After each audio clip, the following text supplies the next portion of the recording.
这个被害的出租汽车司机致他死亡的主要的这个手段是什么？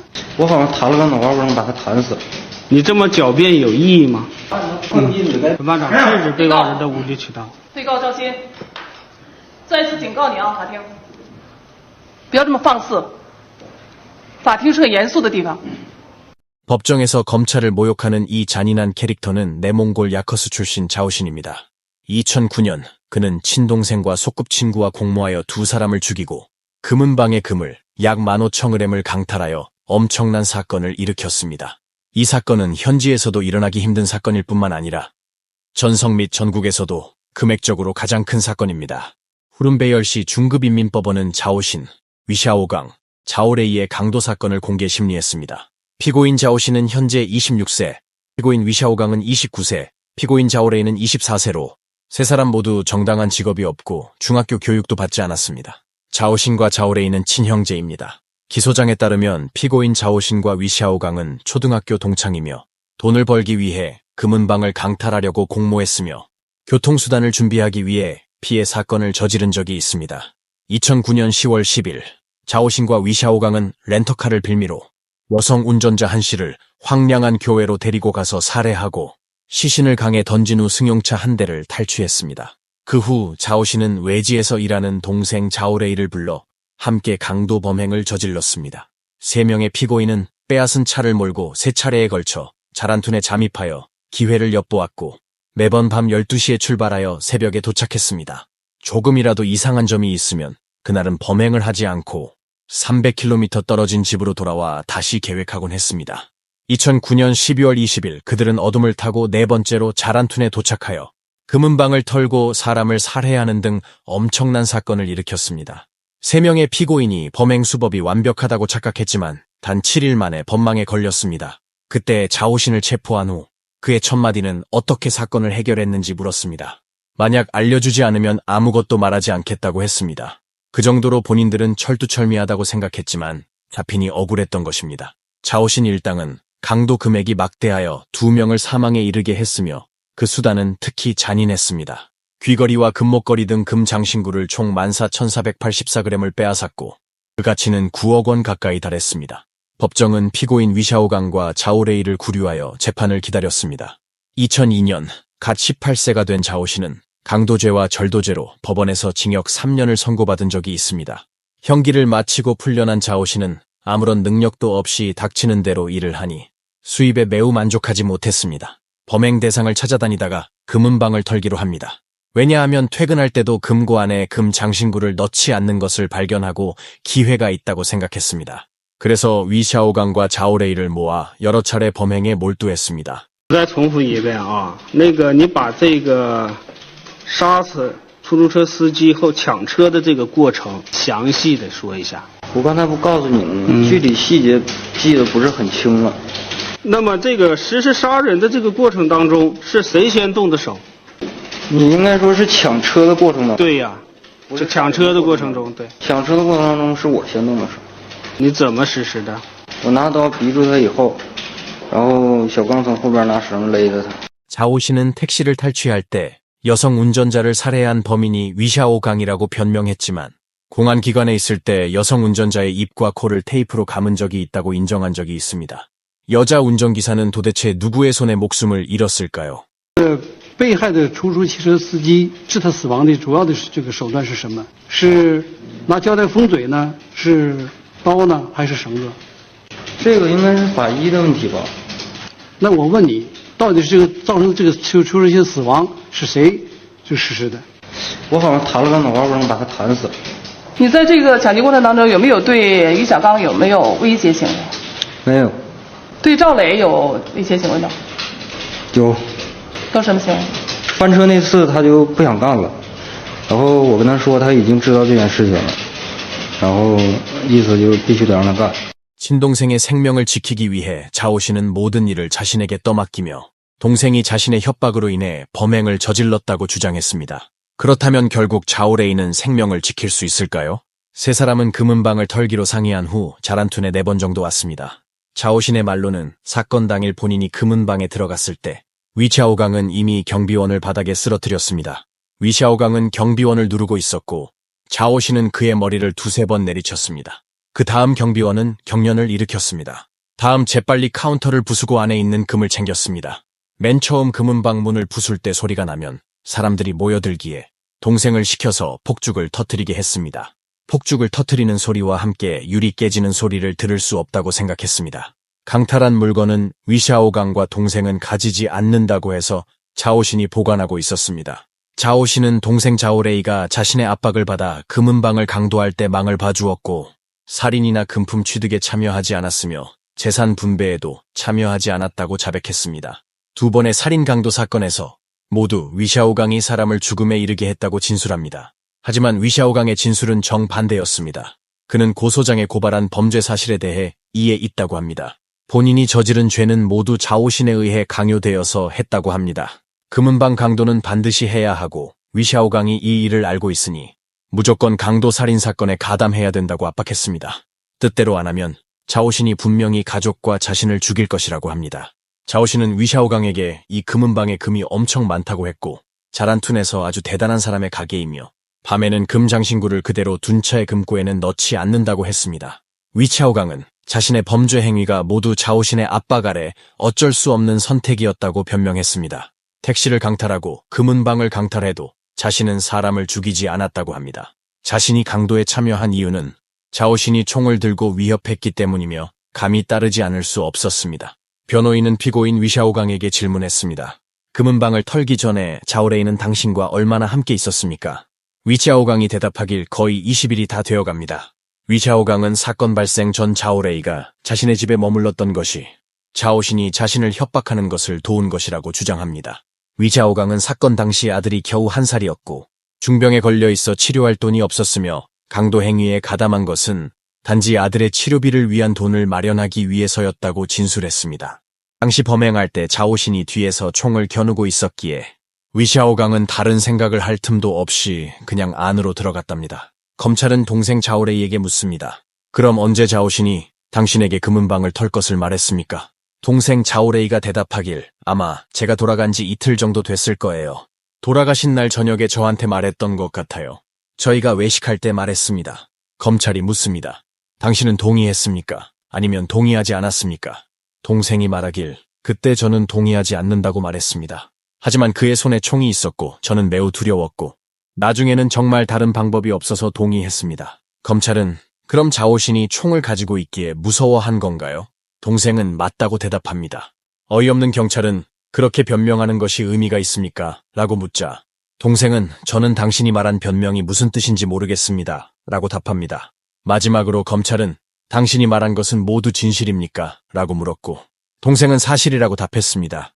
자오레이는 자신이 계획에 참여하지 않았다고 변명했고 고향으로 돌아온 그날 밤 형 자오신의 위협을 받고서야 범행에 가담했다는 것입니다.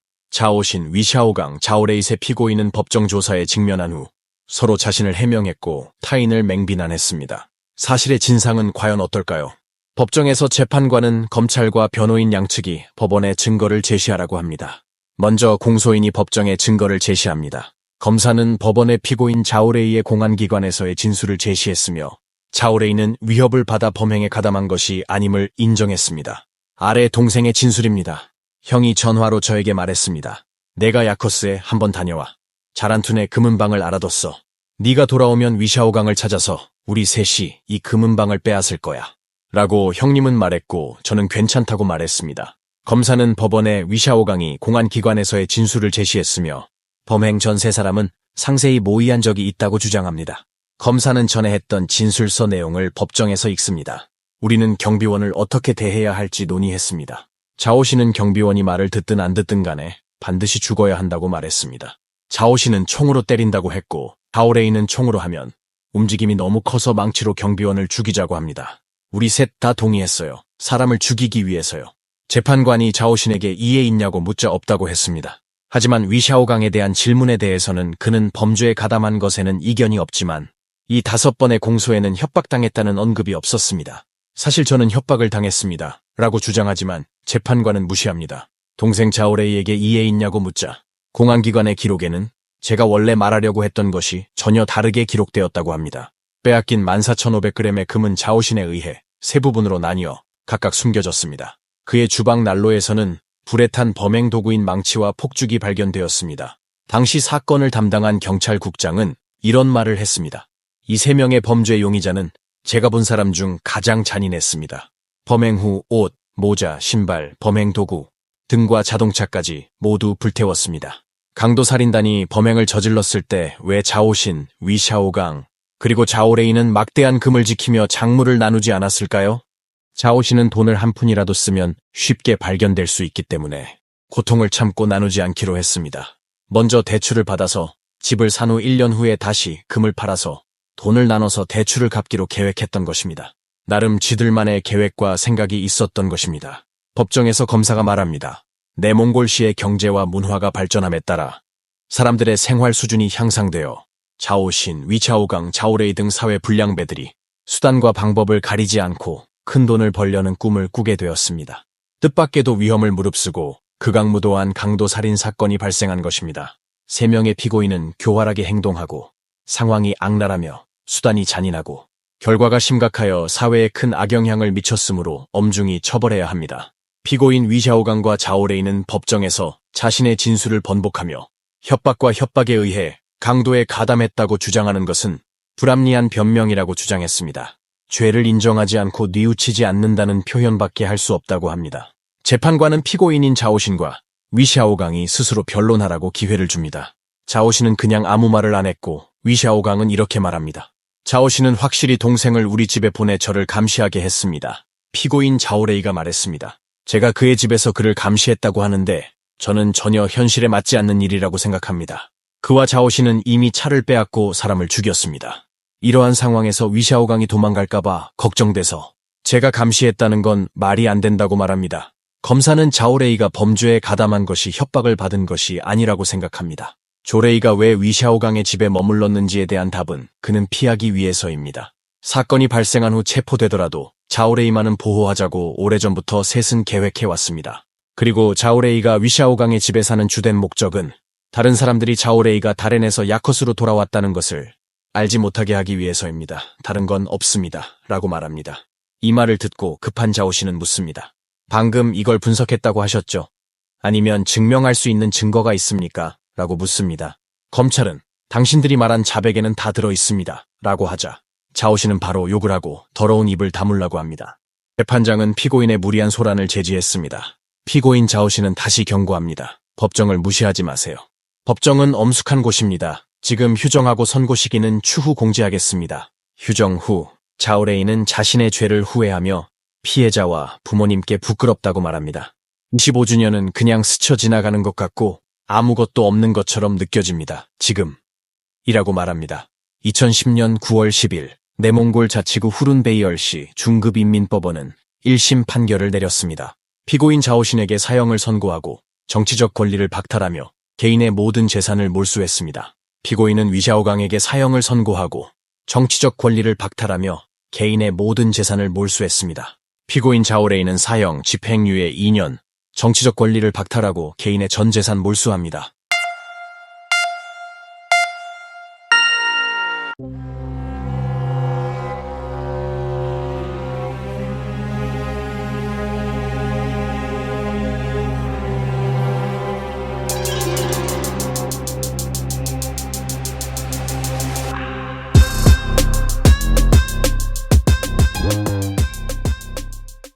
이분이 바로 유명한 신중국 제1의 흉포 빠이보우산입니다. 단지 경찰이 그의 호적을 늦게 발급해 주었기 때문에 그는 사회에 미친 듯이 복수하기 시작했고 분노하여 군영에 침입해 총을 빼앗기 시작했습니다. 그리고 군인, 경찰, 민간인을 죽이고 무차별 사격을 가했습니다. 그에게 맞아 죽은 사람만 17명인데 다치고 중상을 입은 사람들은 말할 것도 없습니다. 당시 이 사건은 중국의 고위층을 모두 놀라게 했습니다. 영향이 너무 악랄해서 신중국 이래 가장 흉악하고 악랄한 강도라고 합니다. 때문에 위에서 반드시 체포하라는 명령을 내렸습니다. 빠이보우산은 1958년 베이징시 스징산구의 한 노동자 가정에서 태어났으며 이러한 가정 구조는 그 시대에 절대적으로 우수했습니다. 하지만 3살 때 아버지가 갑작스레 병으로 돌아가셔서 어머니는 혼자 출근해야 하고 아이를 돌봐야 해서 엄청 힘들었습니다. 어머니는 재가 후 그를 고향인 허베이성 쉬수이현으로 보냈습니다. 그 어렵고 척박했던 시절 빠이보우산의 어린 시절은 매우 외로웠습니다. 시골에서 13살이 된 후에야 베이징으로 돌아와 초등학교 1학년에 입학하기 시작했습니다. 주변 친구들보다 나이가 많아서 놀림을 많이 받아 자존감이 많이 상했습니다. 시골에서 자유로운 생활에 익숙해져서 학교 생활에 적응하지 못했습니다. 어머니도 어렸을 때 아들과 함께 있지 않았기 때문에 다시 생활할 때 미안함 때문에 빠이보우산을 향해 심한 말을 한 적이 없었습니다. 천성이 열등하고 예민한 그는 2년 동안 학교를 다닌 후 16세에 학교를 그만두고 일하기로 선택했습니다. 한 장아찌 공장에서 임시직으로 일하게 되었고 3년간 일한 후 18세에 빠이보우산은 성공적으로 한정이 탄소 공장에 합격했습니다. 바로 이곳에서 빠이보우산은 앞으로 사람을 죽일 수 있는 기초를 다졌습니다. 전기탄소 공장에서는 종종 실탄 사격 활동이 있습니다. 처음 총기를 접한 그는 열정이 넘치고 그것만으로는 만족스럽지 않아 행사가 끝난 후에도 공기총을 사용하여 기술을 연습합니다. 일이 편하고 자유시간도 많아서 취미로 열심히 사격 훈련을 한 덕분에 20m 이내에 움직이는 새와 쥐를 백발백중으로 잡을 수 있었습니다. 또한 그는 성격이 폐쇄적이어서 여태껏 동료들과 너무 가까이 지낸 적이 없습니다. 81년이 되어서야 23세의 빠이보우산은 동료 셰모와 연애를 하고 결혼했습니다. 결혼 후 다음 해에 쌍둥이를 출산하여 가족이 있는 따뜻함을 느끼게 되었습니다. 잘만 살면 빠이보우산의 인생은 절대적으로 행복하다고 할 수 있지만 아이를 키우는 과정에서 점차 잘못된 길을 걷기 시작했습니다. 생활의 압박이 컸기 때문에 수입을 늘리기 위해 열심히 일하는 것이 아니라 오히려 잘못된 길을 생각했습니다. 그는 물건을 훔치기 시작했는데 처음에는 그나마 작은 것부터 시작했습니다.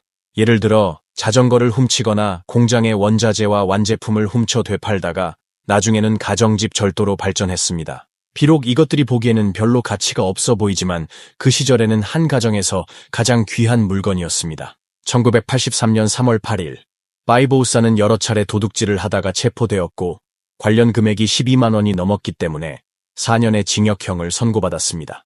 왜 이렇게 중형을 선고받았을까요? 83년은 첫 번째 엄중 단속 시기였고 이 기간 동안 적발된 모든 사건은 엄중하게 처리되었기 때문에 빠이보우산의 절도죄가 중형을 받았습니다. 복역 중에 그는 교도소 친구들에게 자신의 또 다른 범죄를 자랑했고 결국 한 죄수가 자신이 공을 세워 빨리 출소하기 위해 빠이보우산의 또 다른 죄를 적발했던 것입니다. 그는 아래와 같은 추가적인 죄를 지었습니다. 1982년 12월 17일 빠이보우산은 몰래 집에 침입해 옥수수를 훔치다가 주인한테 잡혀 주인을 때려서 중상을 입혔습니다. 1983년 그는 친구들과 함께 공장 부품을 훔쳐 10만 원의 뇌물을 받았습니다. 출소하기도 전에 절도죄에 강도죄까지 더해져 10년의 시간이 더 늘어나 4년에서 14년으로 늘어났습니다. 이번 일로 원래 삐딱했던 그는 심리적으로 완전히 왜곡되었고 법이 불공평하다고 반항하며 사회에 보복하려고 했습니다. 얼마 지나지 않아 아내는 재혼했고 이러한 결과는 그로 하여금 사람들의 마음이 험악하다는 것을 알게 했습니다. 1991년 빠이보우산은 베이징 호적이 말소되고 신장 서주 신간교도소로 배치되었습니다. 이 교도소는 북쪽은 큰 사막이고 높은 담장 밖은 모두 황무지이며 남쪽에는 낮은 외양간이 줄지어 있으며 그 외의 주변에는 다른 건물은 없습니다. 당시 수감된 죄수들은 노동 외에도 일부 지역 외 일용직 근로를 통해 수입을 창출할 수 있었습니다. 예를 들어 감옥의 채소밭에서는 돼지 사육, 소 방목, 양 방목 등의 일이 있었습니다. 당시 이런 일을 하는 죄수들을 링싱판이라고 했는데 이들은 일반적으로 형기가 절반이 넘은 성과를 보인 범죄자 중에서 선택됩니다. 그들은 낮에는 밖에서 일할 뿐만 아니라 밤에는 교도소로 돌아가지 않고 외박을 할 수 있습니다. 당시 빠이보우산도 조건에 부합하여 다른 사람의 소개로 집에 편지를 써서 어머니가 어떻게든 그에게 보증금으로 200만 원을 마련하도록 했습니다. 사실 당시 200만 원은 작은 집도 살 수 있는 큰 돈입니다. 보증금을 낸 후 빠이보우산은 감옥 밖에서 일할 기회를 얻었습니다. 평소에 하는 일은 소를 키우고 방목하며 밤에는 외양간을 지키는 것인데 일이 자유롭고 일정한 급여도 줍니다. 당시 교도소의 링싱판은 단 3명이었고 다른 2명의 이름은 푸커쥔과 리바오위입니다. 3명 모두 베이징 사람이고 리바오위는 1961년생, 푸커쥔은 1963년생입니다. 두 사람 모두 빠이보우산보다는 어리고 절도 및 강도 혐의로 수감되었습니다. 교도소 근무 제도에 제한을 받지 않고 밤에는 외부 농장에 머물며 감옥에 돌아가지 않아도 됩니다. 외출이 자유롭고 당일에 돌아올 수 있으면 될 뿐만 아니라 때로는 하룻밤을 넘겨 돌아오기도 하지만 교도관들에게 들키지 않는 한 처벌도 받지 않습니다. 그래서 그들은 종종 스허즈 시내에 가서 시간을 보내기도 합니다. 일반적인 링싱파는 도망가지 않는 이유는 200만 원의 막대한 보증금도 있지만 대부분 형기의 절반을 넘겼고 도망갔다가 잡히면 중형을 받기에 의미 없다고 생각합니다. 팀장인 리바오이는 모든 면에서 대장 노릇하려고 하고 푸커쥐는 집안이 부유하고 성격이 강했습니다. 파이보우산만이 돈이 없어서 둘 다 그를 무시했고 게다가 평소에 말수도 적고 업무 중에 괴롭힘과 억압이 가득해서 외양간을 청소하고 배설물을 치우며 우유를 짜는 등의 더러운 일을 모두 그에게 맡겼습니다. 파이보우산은 매우 불쾌했고 조금만 저항해도 두 사람은 함께 주먹과 발길질을 했습니다. 파이보우산의 키는 180에 몸도 좋고 건장했습니다. 하지만 이러한 불공정한 대우에 대해 대부분 침묵을 선택했기에 두 사람이 더 함부로 대했던 것입니다. 하지만 그는 이 모든 걸 마음에 새겼습니다. 옥중에는 파이보우산과 친한 두 명의 동료가 있는데 한 명은 우즈민기고 다른 한 명은 리칭량입니다. 그들이 보기에 파이보우산은 내성적이고 말을 잘하지 못한다고 했습니다. 리칭량은 총기 고수로 파이보우산은 같은 취미를 가지고 있어 자주 그한테서 총기 지식을 배웠습니다. 한 번은 파이보우산이 우즈밍에게 출소하면 사람을 죽일 것이라고 말을 했답니다. 1992년 어느 날 파이보우산은 갑자기 10살인 딸로부터 편지를 받았습니다. 딸은 편지에서 의붓 아버지가 그들에게 잘해주지 않고 엄마를 자주 때린다고 말했습니다. 다른 집 아이들은 학교에 갈 때 용돈이 있는데 자신들은 없고 밖에서 항상 다른 사람에게 괴롭힘을 당하고 있다는 내용의 편지였습니다. 파이보우산은 편지를 읽은 후 울부짖으며 리칭량을 찾아가 하소연했고 리칭량은 그에게 개조해서 일찍 나가라고 권했습니다. 파이보우산은 맹세하기를 나간 후에 반드시 6억 원을 얻어서 두 아이에게 각각 집을 한 채씩 사주며 그들이 좋은 삶을 살 수 있게 하겠다고 말했습니다. 정당한 영업으로 돈을 벌고 싶었지만 시간이 너무 오래 걸리기에 이때부터 그의 마음속에는 이미 이후에 사악한 계획의 초기 형태가 생긴 것 같습니다. 그는 많은 지역 목동들이 손에 총알을 가지고 있다는 소식을 듣고 계속 기회가 찾았습니다. 어느 날 파이보우산이 농장에서 소를 방목하던 중 갑자기 모래폭풍이 불어 한 무리의 양이 농장에 잘못 들어왔습니다. 파이보우산은 발견한 후 즉시 양떼를 구금했습니다. 현지 목동들이 찾아와 요구하자 양이 그들의 채소밭을 해쳤다며 목동들에게 보상을 요구했습니다. 목동들은 자신이 돈이 없다고 말하자 파이보우산은 돈이 없으면 물건을 가져와 교환하라고 합니다. 결국 협상을 거쳐 목동들은 총알로 양을 되찾았고 파이보우산은 총 95발의 소총과 권총 탄화를 가졌습니다. 들킬까봐 잘 싸서 외양간 지붕에 숨겨놨습니다. 그 이후로 파이보우산의 성격은 변하기 시작했고 불공평한 일을 더 이상 참지 않았습니다. 리바오위와 푸커쥔의 괴롭힘에 대해서도 반격을 시작했습니다. 예를 들어 한 번은 푸커쥔의 도발에 직면했을 때 파이보우산이 갑자기 큰 돌을 들어 푸커쥔의 머리를 악랄하게 뒤에서 내리쳐서 갑자기 피가 줄줄 흘렀습니다. 나중에 이 일로 인해 파이보우산은 10만 원을 배상했고 두 사람은 교도소 측에 알리지 않았습니다.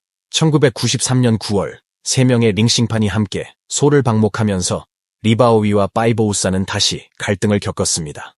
리바오위는 바로 주먹을 날렸지만 파이보우산은 감히 방역하지 못했습니다.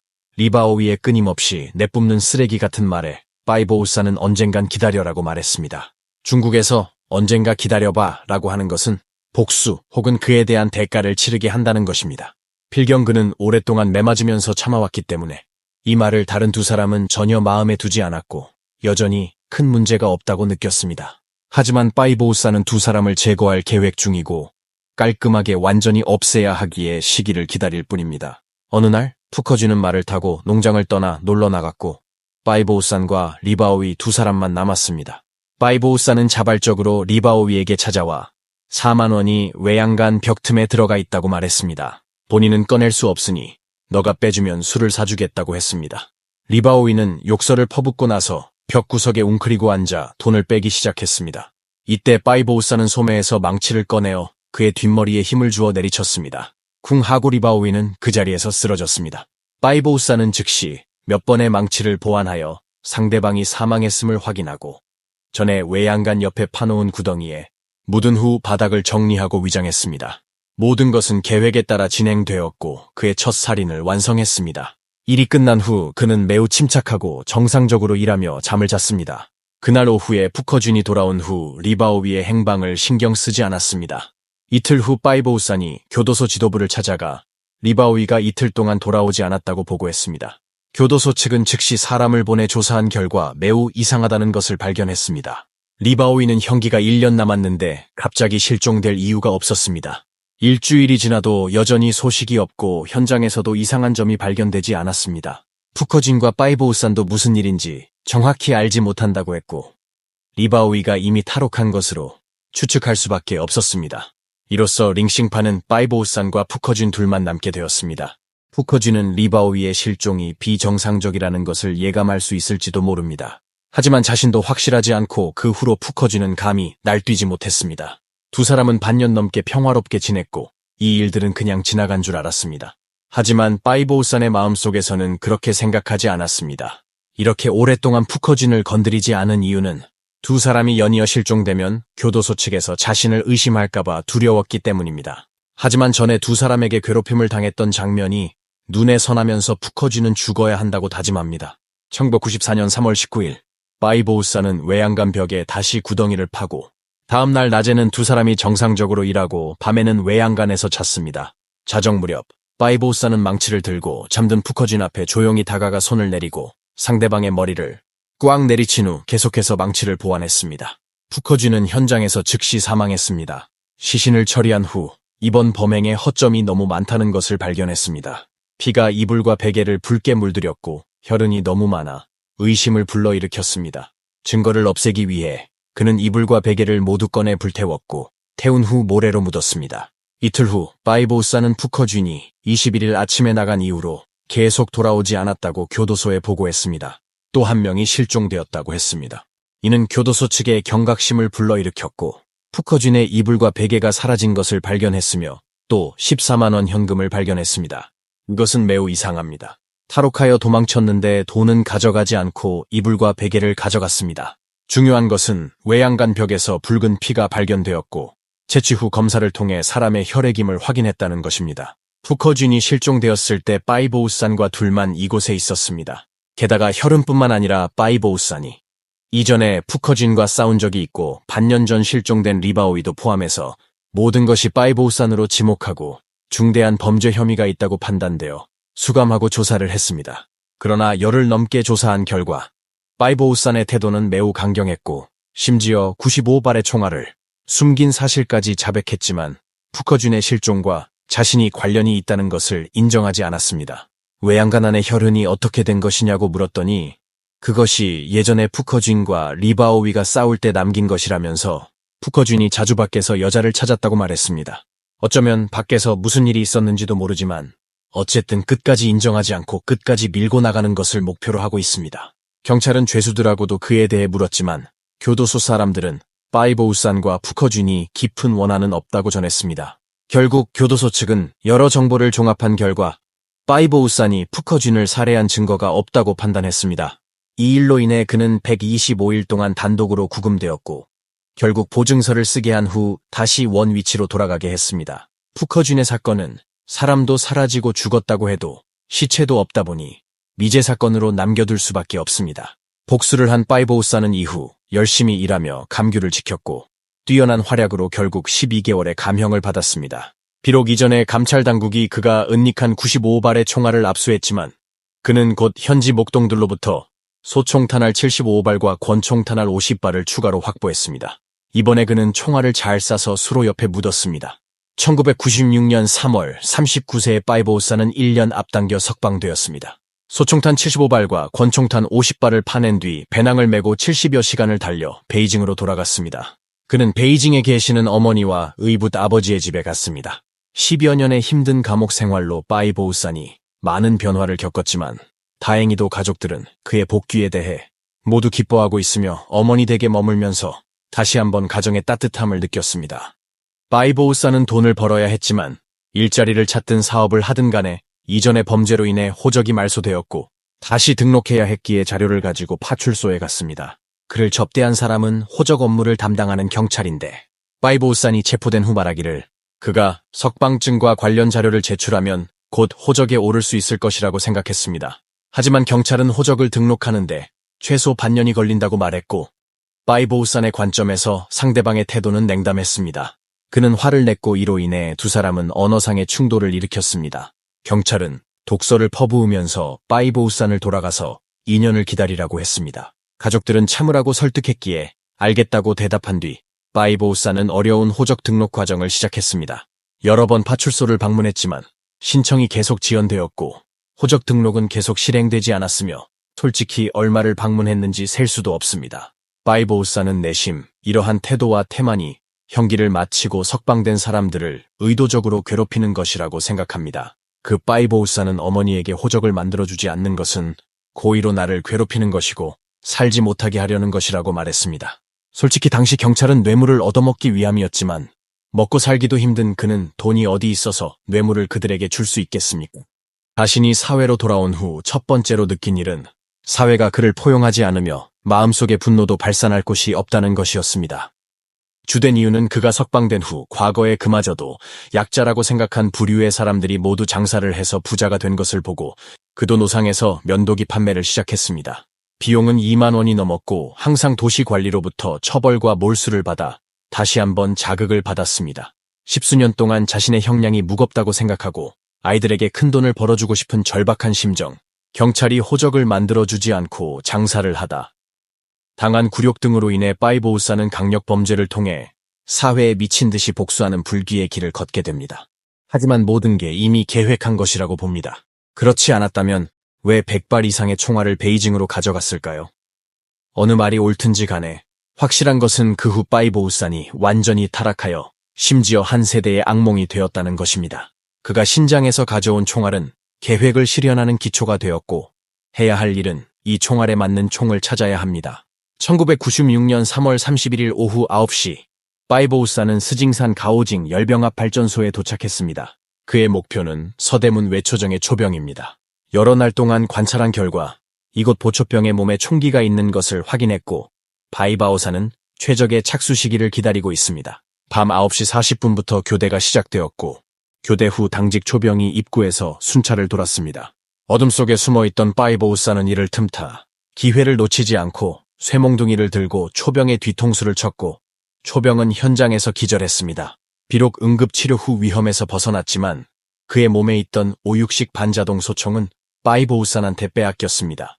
파이보우산은 집 근처의 산에 총을 묻고 나서 집으로 돌아가 잠을 잤습니다. 경찰은 곧바로 신고를 접수했습니다. 공격당한 것은 초병이었고 총기 분실도 관련되어 있었기 때문에 사건은 큰 주목을 받았고 전담반을 구성하여 조사를 시작했습니다. 한편 파이보우산은 이 총을 빼앗은 후에도 만족하지 않았고 또 다른 권총을 가지고 싶어 했습니다. 일주일 후에 다시 목표를 정합니다. 1996년 4월 7일 그는 베이징 서산 8대처 근처의 기갑병 사령부 잔류처에 도착했습니다. 밤 11시 파이보우산은 대문 앞의 작은 숲에 매복하여 초병의 상황을 관찰하기 시작했습니다. 그는 숲속에서 약 10m 정도 떨어져 있는 곳까지 천천히 이동했습니다. 파이보우산은 이전에 빼앗은 총을 들고 조준하여 펑 소리를 내며 초병의 허리를 명중시켰습니다. 부상당한 보초병이 대문으로 달려가려 하자 파이보우산은 또 한 발의 총을 쏘았고 이번에는 팔에 총을 맞았습니다. 보초병은 중상을 입은 차에 변경으로 달려갔습니다. 파이보우산은 급히 철수했고 경찰은 즉시 경찰력을 출동시켜 사건 현장 주변에 검문소를 설치하여 의심 인원을 조사했습니다. 파이보우산은 도망친 후 큰 길로 달려가 총을 쏴고 밤 12시에 한 불법 차량에 탑승했습니다. 차에 오른 후 그는 운전기사에게 터미널로 가라고 말했고 차는 얼마 가지 않아 폭동 진압대대의 순찰차를 만났습니다. 그 차에는 6명의 경찰이 타고 있었고 검문을 위해 차를 세우려고 했습니다. 파이보우산은 방금 병 0사람들이 쫓아온 줄 알고 차문을 열고 내리자마자 바로 총을 쐈습니다. 그 결과 무방비 상태의 경찰관 6명 중 4명에게 부상을 입힌 후 신속하게 현장을 떠나 단숨에 사과밭으로 달려가 총을 땅에 묻어버리고 날이 밝은 후 아침 운동하는 척 달리며 집으로 돌아갔습니다. 그 후 경찰은 2건의 군 경찰 습격 사건에 대해 현장 조사를 실시했고 이 두 현장에서 모두 범인의 발자국을 발견했습니다. 지상에서도 탄피가 발견되었으며 탄체의 코드는 모두 75-81입니다. 기술부서의 감정 결과 그는 반자동 소총을 사격했으며 이는 이전에 고경력 열병합 발전소에서 도난당한 총기와 일치합니다. 이는 이전에 총기를 빼앗은 사건과 이날 발생한 2건의 총격 사건이 동일한 사람의 소행임을 나타냅니다. 순찰 중인 경찰도 몇 가지 정보를 제공했습니다.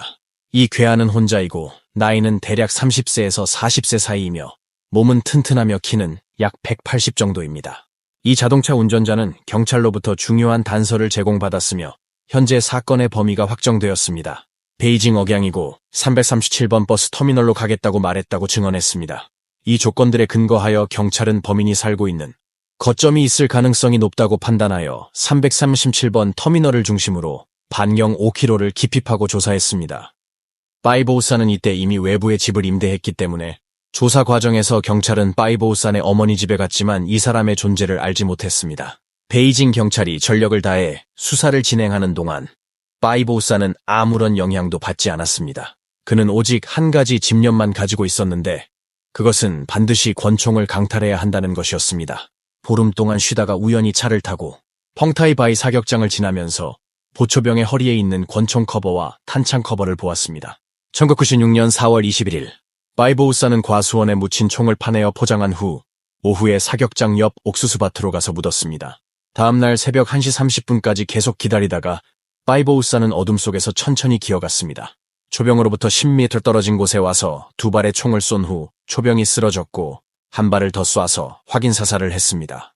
바이보우산은 총집게와 탄창고 커버를 벗기고 빠르게 탈출한 뒤 안에 어떤 권총이 있는지 보려고 했습니다. 결국 열어보니 총포켓과 탄창 포켓이 모두 비어 있었고 화가 난 바이보우산은 길가의 풀숲에 던집니다.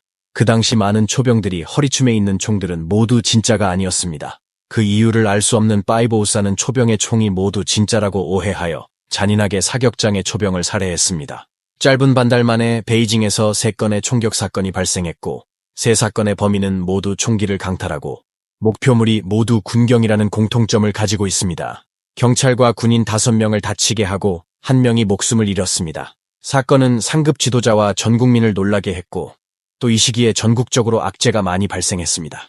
1996년 4월 두 번째 전국 단속 작전이 시작되었고 총기 금지 작전이 전개되었습니다. 전담반은 대규모 조사를 진행하는 것 외에도 방탄 장비와 야간 투시경 장비를 갖추고 매일 밤 베이징 서부의 모든 부대 주둔지의 항구 초소 근처에서 경비를 서고 있으며 무장 차량도 끊임없이 순찰하고 있습니다. 이렇게 대규모로 장기간에 걸쳐 배치된 것은 베이징의 형사수사 역사상 처음 있는 일이라고 할 수 있습니다. 압박감을 느낀 바이보우산은 두려움을 느껴 경찰의 시야에서 완전히 사라졌고 그 사이에 매우 기형적인 감정에 빠졌습니다. 자신의 죄악스러운 인생의 또 다른 중요한 배우자인 스촨에서 온 여자 세중펀을 제수 씨의 소개로 만나게 되는데 전국을 놀라게 한 다음 광란의 살육을 시작했습니다. 셰중펀은 바이보우산보다 1살 많고 베이징에서 의류 사업을 하고 있습니다. 그는 바이보우산이 전과범인 걸 전혀 신경 쓰지 않고 오히려 그의 생활을 세심하게 돌보았으며 곧 두 사람은 연애 관계를 확정하고 동거하게 되었습니다. 둘이 재미있는 것은 여자 측은 고향에서 남편과 아직 이혼하지 않은 상태이고 남자도 호적이 없다 보니 혼인신고는 할 수 없었습니다. 몇 달 동안 함께한 후 셰중펀은 몇 가지 문제를 발견했습니다. 우선 바이보우산의 성격은 비교적 거칠고 아무 이유 없이 며칠 동안 사라지기도 했습니다. 바이보우산은 한 달 사이에 몇 번이나 흔적도 없이 사라졌기에 셰중펀은 자신에게 숨기는 일이 있다고 느꼈습니다. 사실 바이보우산은 달콤한 사랑을 즐기는 동시에 새로운 범행 목표를 찾고 있었고 여전히 새로운 총기를 필요로 하고 있었습니다. 총을 더 구하지 못해서 마음속은 허전했고 베이징의 단속은 매우 엄해서 그는 더 이상 위험을 감수할 용기가 없었습니다. 얼마 지나지 않아 그는 어린 시절 살았던 허베이 고향이 생각났고 쉬수이는 마침 무기 공장이 있는 것 같았습니다. 그래서 바이보우산은 1996년 7월에 3번의 방문을 통해 변경을 발견했으며 보초병이 자동 소총을 메고 있었습니다. 이 총은 성능이 뛰어나고 탄알 발사 속도와 장전량도 바이보우산이 가지고 있는 반자동 소총보다 강력했기에 반드시 이 총을 빼앗기로 결정했습니다. 바이보우산은 변경 주변의 지형을 모두 기억한 후 베이징의 총기와 탄약을 쉬수이로 가져와 변경 근처에 묻었습니다. 1996년 7월 26일 이미 준비된 바이보우산은 다시 쉬수이에 도착하여 초소 바로 옆에 농지로 숨었습니다. 오후부터 조금씩 옮겨가며 몇 시간 만에 초병으로부터 10m 떨어진 풀숲에 도착했습니다. 이후 4시간 동안 꼼짝 않고 바닥에 엎드려 있었습니다. 공경 30분쯤 바이보우산은 자신의 총을 내밀어 보초병을 향해 겨누고 연속적으로 방아쇠를 당겼습니다. 3명의 보초병 중 2명은 현장에서 사망하고 1명은 부상을 입은 채 변경으로 도망갔습니다. 바이보우사는 달려가 희생된 보초병의 어깨에 있던 8일식 자동소총을 빼앗아 빠르게 현장을 떠났습니다. 비록 부대가 병력을 조직하여 길을 따라 추격했지만 아무런 성과도 없었습니다. 7월 27일 새벽, 쉬수이 바오딩 베이징 측 조사팀이 현장에 도착하여 발자국과 탄피를 채취했고 역시 같은 것임을 확인했습니다. 현장 조사를 거쳐 베이징에서 발생한 몇 건의 사건과 병합 수사를 제안했습니다. 바이보우사는 날이 밝을 때까지 질주하며 2개의 총과 총알을 토굴에 묻고 옷을 갈아입었습니다. 그런 다음 아침 8시가 되어서야 도로에서 베이징으로 가는 장거리 버스를 탔습니다. 가는 길에 철모를 쓴 무장경찰이 차를 세우고 검문했지만 바이보우사는 이미 총을 숨겼기에 이상이 발견되지 않은 후 통과시켰으며 순조롭게 북경으로 돌아왔습니다. 쉬수이의 사건을 마친 후 집에서 쉬면서 바이보우사는 다시 한가해졌습니다. 그는 한 달 정도 휴식을 취한 후에 다시 총을 가지러 갈 계획입니다. 또한 이 기간 동안 바이보우산과 셰중퍼는 스촨 고향에 다녀왔습니다. 셰중퍼는 드디어 남편과 아이가 있다고 솔직하게 털어놓았고 바이보우산은 너그럽게 받아들이며 함께 고향에 가서 이혼 수속을 하자고 합니다. 이번 기회에 바이보우산도 털어놓기로 결심하고 자신이 저지른 일과 살해한 사건에 대해 모두 털어놓았습니다. 그의 생각은 상대방의 반응을 보고 만약 셰중펀이 순종한다면 활용 가치가 있을 것이고 그가 떠나려 한다면 죽이려고 했습니다. 결국 셰중퍼는 극악무도한 배우자를 마주하게 되었고 살해당하는 것이 두렵고 자신의 가족에게 더 큰 피해를 줄까봐 받아들이기로 선택했습니다. 이로써 바이보우사는 이 여자를 완전히 제압한 셈이 되었습니다. 총을 빼앗았고 마음속 목표는 항상 은행을 털려는 것이었지만 중요한 소식이 그의 계획을 망쳤습니다. 바로 그 시기, 루센저우라는 도적이 베이징에서 현금 수송차를 탈취했는데 경찰에 붙잡혀 뉴스에 올랐습니다. 은행은 이미 보안 등급을 강화했고 바이보우사는 은행을 털지 않은 것이 다행이라고 기뻐했으며 이후 목표를 옮겼습니다. 1996년 8월부터 11월까지 그는 도매시장에 눈을 돌렸습니다. 하지만 도매시장을 조사한 결과 그곳의 거래 규모가 자신의 욕구를 충족시키지 못한다는 것을 알게 되었습니다. 1996년 12월 초 바이보우사는 더석먼 담배시장을 발견했습니다. 이곳에서 담배 도매업을 하는 사장님들은 모두 오래된 사장들이었습니다. 노점상의 하루 매출은 수백만에서 수천만까지 다양했기에 바이보우사는 이곳을 손대려고 합니다. 1996년 12월 16일 바이보우사는 8일식 소총을 파내어 뱀가죽 주머니를 씌우고 녹색 패딩을 입었으며 머리에는 회색 털모자를 썼습니다. 그 당시 이런 모자는 매우 유행했고 아래로 잡아당기면 얼굴 전체를 가리고 눈만 드러낼 수 있었습니다. 변장을 마치고 더석먼 담배시장으로 달려갔습니다. 정오 12시 20분 바이보우사는 한 여성 상인을 지목한 후 바로 번화가에서 총을 쏴서 여상인은 맞고 쓰러졌습니다. 인민폐 6517 심의안이 든 가방을 빼앗겼고 주변의 몇몇 행인들이 이를 보고 큰 소리로 도움을 요청했습니다. 바이보우사는 즉시 행인들에게 총을 발사했고 3명의 남성이 총에 맞아 쓰러졌습니다. 이후 바이보우사는 골목을 파고들어 사라졌습니다. 단 1분 만에 바이보우사는 1명을 죽이고 3명을 다치게 했으며 강도에 성공한 후 돌아가서 작물을 셰총펀에게 넘겼습니다. 근처의 한 쓰레기장으로 도망쳐 돈, 총, 빼앗은 가방을 쓰레기장의 여러 구석에 묻고 여유롭게 자전거를 타고 인근 시장으로 가서 알리바이 만든 후 집으로 돌아갔습니다. 1996년 12월 18일 셰중펀과 함께 묻었던 총을 찾았습니다.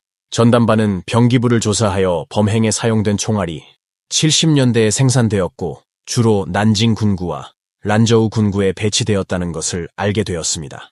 난징 군구에 배치된 이 총알들은 부대에 배포되지 않았고 란저우 군구에 배치된 이 총알들은 신장으로 분배되었습니다.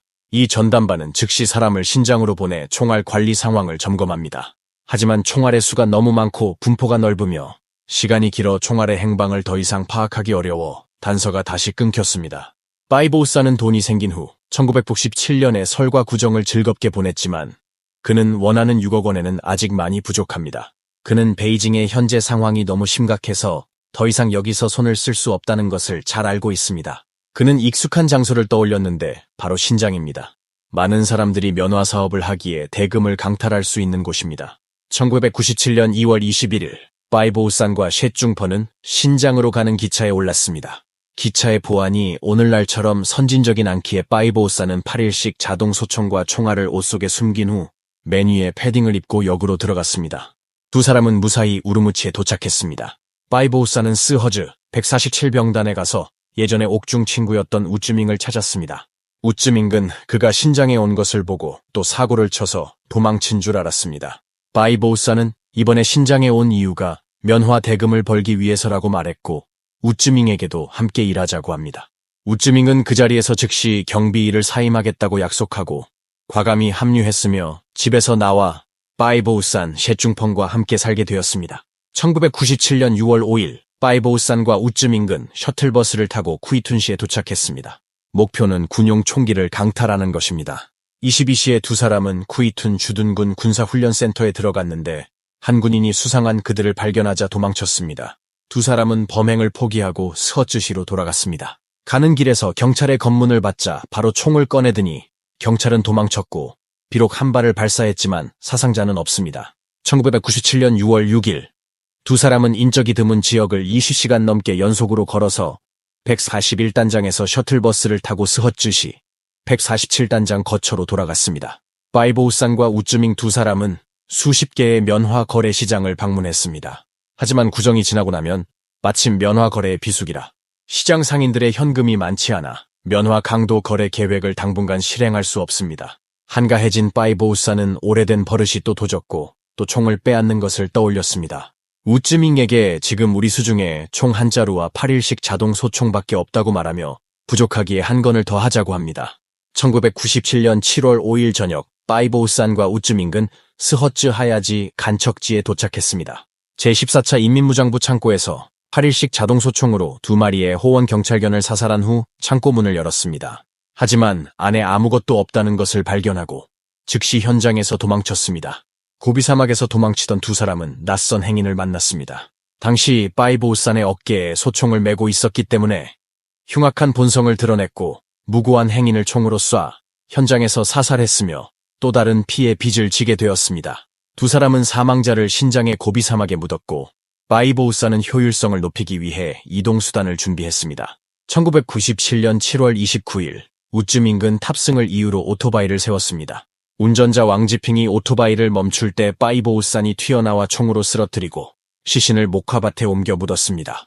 곧 두 사람은 다시 149병단을 목표로 삼았습니다. 1997년 8월 8일 새벽에 둘은 147단에서 50km 떨어진 149단장 경찰구역의 경장 강모의 숙소에 침입하여 강모와 치안원 시모를 총살하고 강모의 권총을 챙기고 신속하게 오토바이를 타고 떠났습니다. 1997년 8월 14일 두 사람은 우르무치변 강호텔에 도착하여 근처 신장대학교 캠퍼스에 미리 총과 돈을 묻은 후 스허츠 147단장으로 갔습니다. 1997년 8월 18일 4일 후에 두 사람은 무기를 소지하고 변방 호텔에 도착했지만 그날은 폐장이 가까워졌기에 두 사람은 오늘은 작업을 하지 않고 근처 철도병원 게스트하우스에 머물기로 결정했습니다.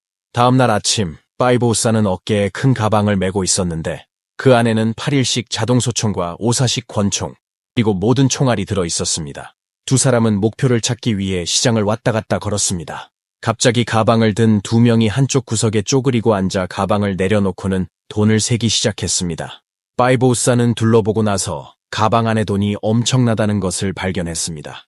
그래서 그는 거리에서 가방 안에 숨겨둔 8일씩 자동 소총을 꺼낸 후 5사식 권총을 우쯔밍에게 건네고 걸어갔습니다.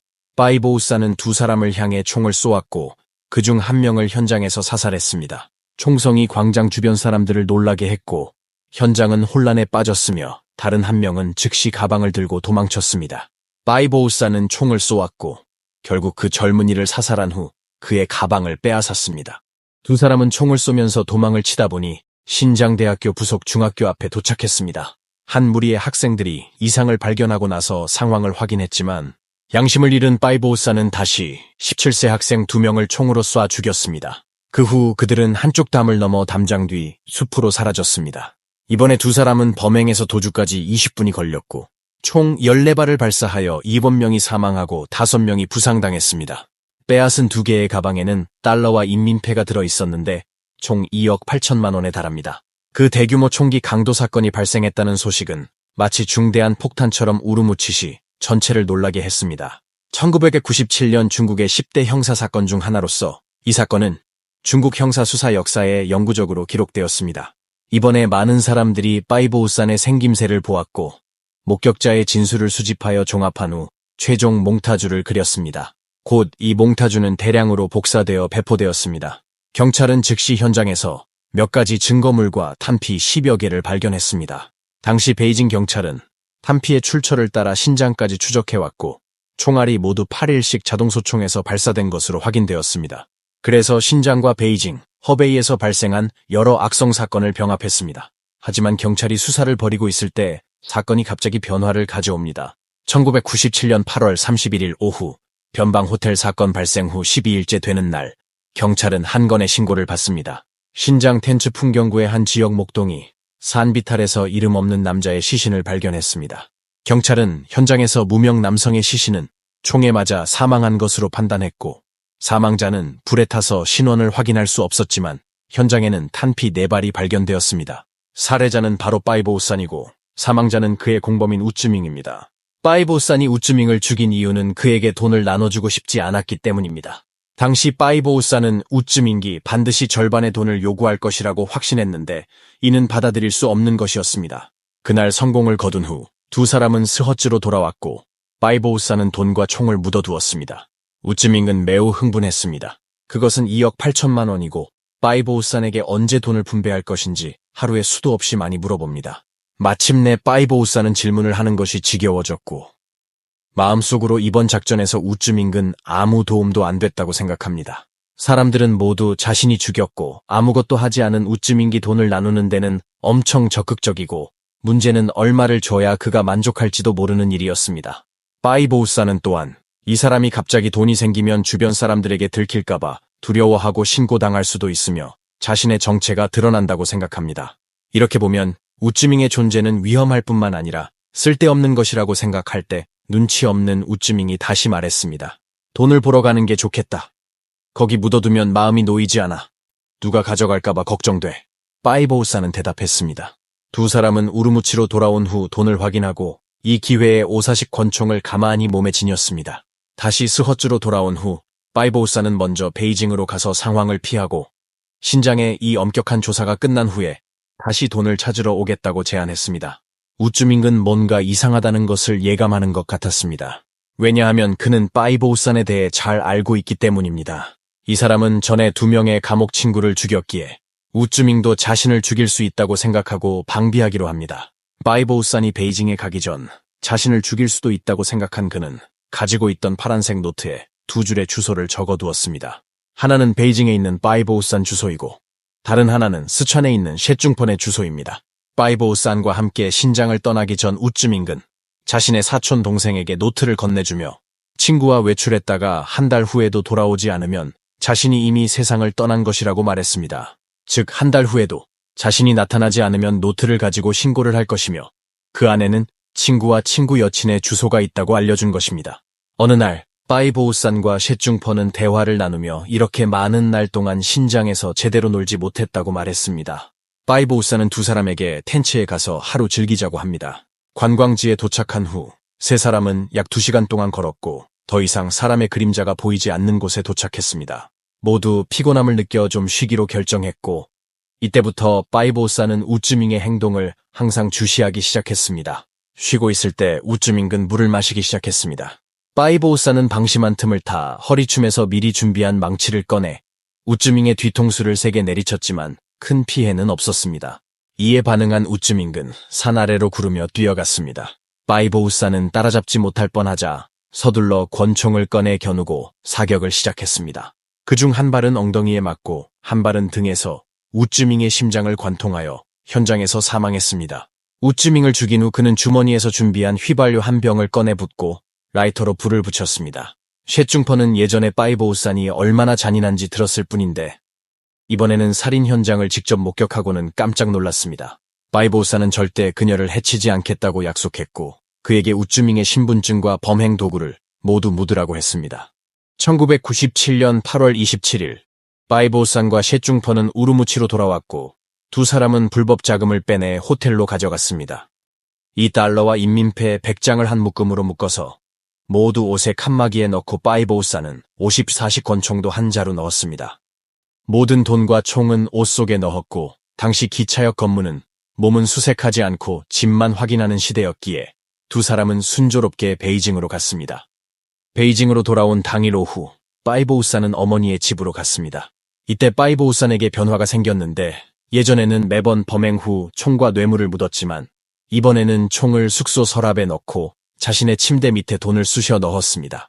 어머니께 200만 원을 드리면서 신장에서 번 면화 대금이라고 하셨습니다. 하지만 어머니는 직접 돈을 한쪽에 두셨고 마음속에 약간의 걱정이 생겼습니다. 파이보우산은 목욕을 하고 깨끗한 옷으로 갈아입은 후 자전거를 타고 나가서 한 바퀴 돌았습니다. 기분이 매우 좋았고 셰중펀을 데리고 쇼핑몰에 가서 소비를 시작했습니다. 그리고 나서 셰중펀은 고향에 가고 싶다고 했고 파이보우산은 일도 이미 잘 마무리됐기에 2,200만 원을 주면서 마음껏 가서 쓰되 은행에는 저축하지 말라고 했습니다. 그리고 그를 공항까지 데려다 주었고 두 사람은 헤어졌습니다. 신장 우쯔밍의 사촌 동생은 그가 연락이 두절된 것을 발견하고 10월까지 기다리지 않고 직접 노트를 들고 신고하러 갔으며 텐츠에서 발견된 사망자가 우쯔밍김을 확인했습니다. 이후 신장 경찰은 다방면의 조사를 통해 우쯔밍과 파이보우산이 빈장 호텔에서 미친 듯이 살육하고 강탈한 2명의 범죄자임을 확인했습니다. 1997년 9월 5일 베이징시 공안국 이천은 신장 스워츠 공안국 형사대대에서 보낸 정보를 받았습니다. 그들은 우쯔밍의 노트를 바탕으로 파이보우산의 개인정보와 집 주소, 그리고 저지른 일련의 강력 사건을 베이징 경찰에 알렸습니다. 신고를 받은 후 베이징 경찰은 파이보우산의 스징산 모델하우스에 위치한 거주지 근처에 엄격한 통제를 실시했습니다. 저녁 7시가 넘어서 베이징시 공안국 형사대대의 수사관 3명이 파출소 경찰에 인솔해 파이보우산의 집 문을 두드렸습니다. 문을 연 것은 바로 파이보우산이었고 무방비 상태였던 그는 날이 더워서 팬티만 입고 있었습니다. 경찰은 그에게 호적이 발급되었고 8월 25일에 승인되었다고 말했으며 함께 파출소에 가서 양식을 작성하자고 합니다. 파이보우산이 지금 바로 가야 되냐고 물었고 경찰은 바로 가야 한다고 합니다. 파이보우산은 즉시 의심을 품었습니다. 그는 호적을 만들었는데 굳이 한밤중에 찾아올 이유가 없고 3명의 경찰이 서 있는 위치도 자신을 애워쌌습니다. 그는 위험을 감지하고 옷을 입고 가겠다고 합니다. 옷을 입는 것은 당연히 핑계일 뿐입니다. 파이보우산은 서랍에 있는 오사식 권총을 꺼내어 경찰과 필사적으로 싸우고 도망치려고 생각합니다. 하지만 이곳은 어머니의 집입니다. 만약 총격전이 일어나면 어머니가 놀랄 것이고 경찰이 체포하기 위해 온 것이면 밖에도 이미 많은 경찰 인력이 있다고 생각합니다.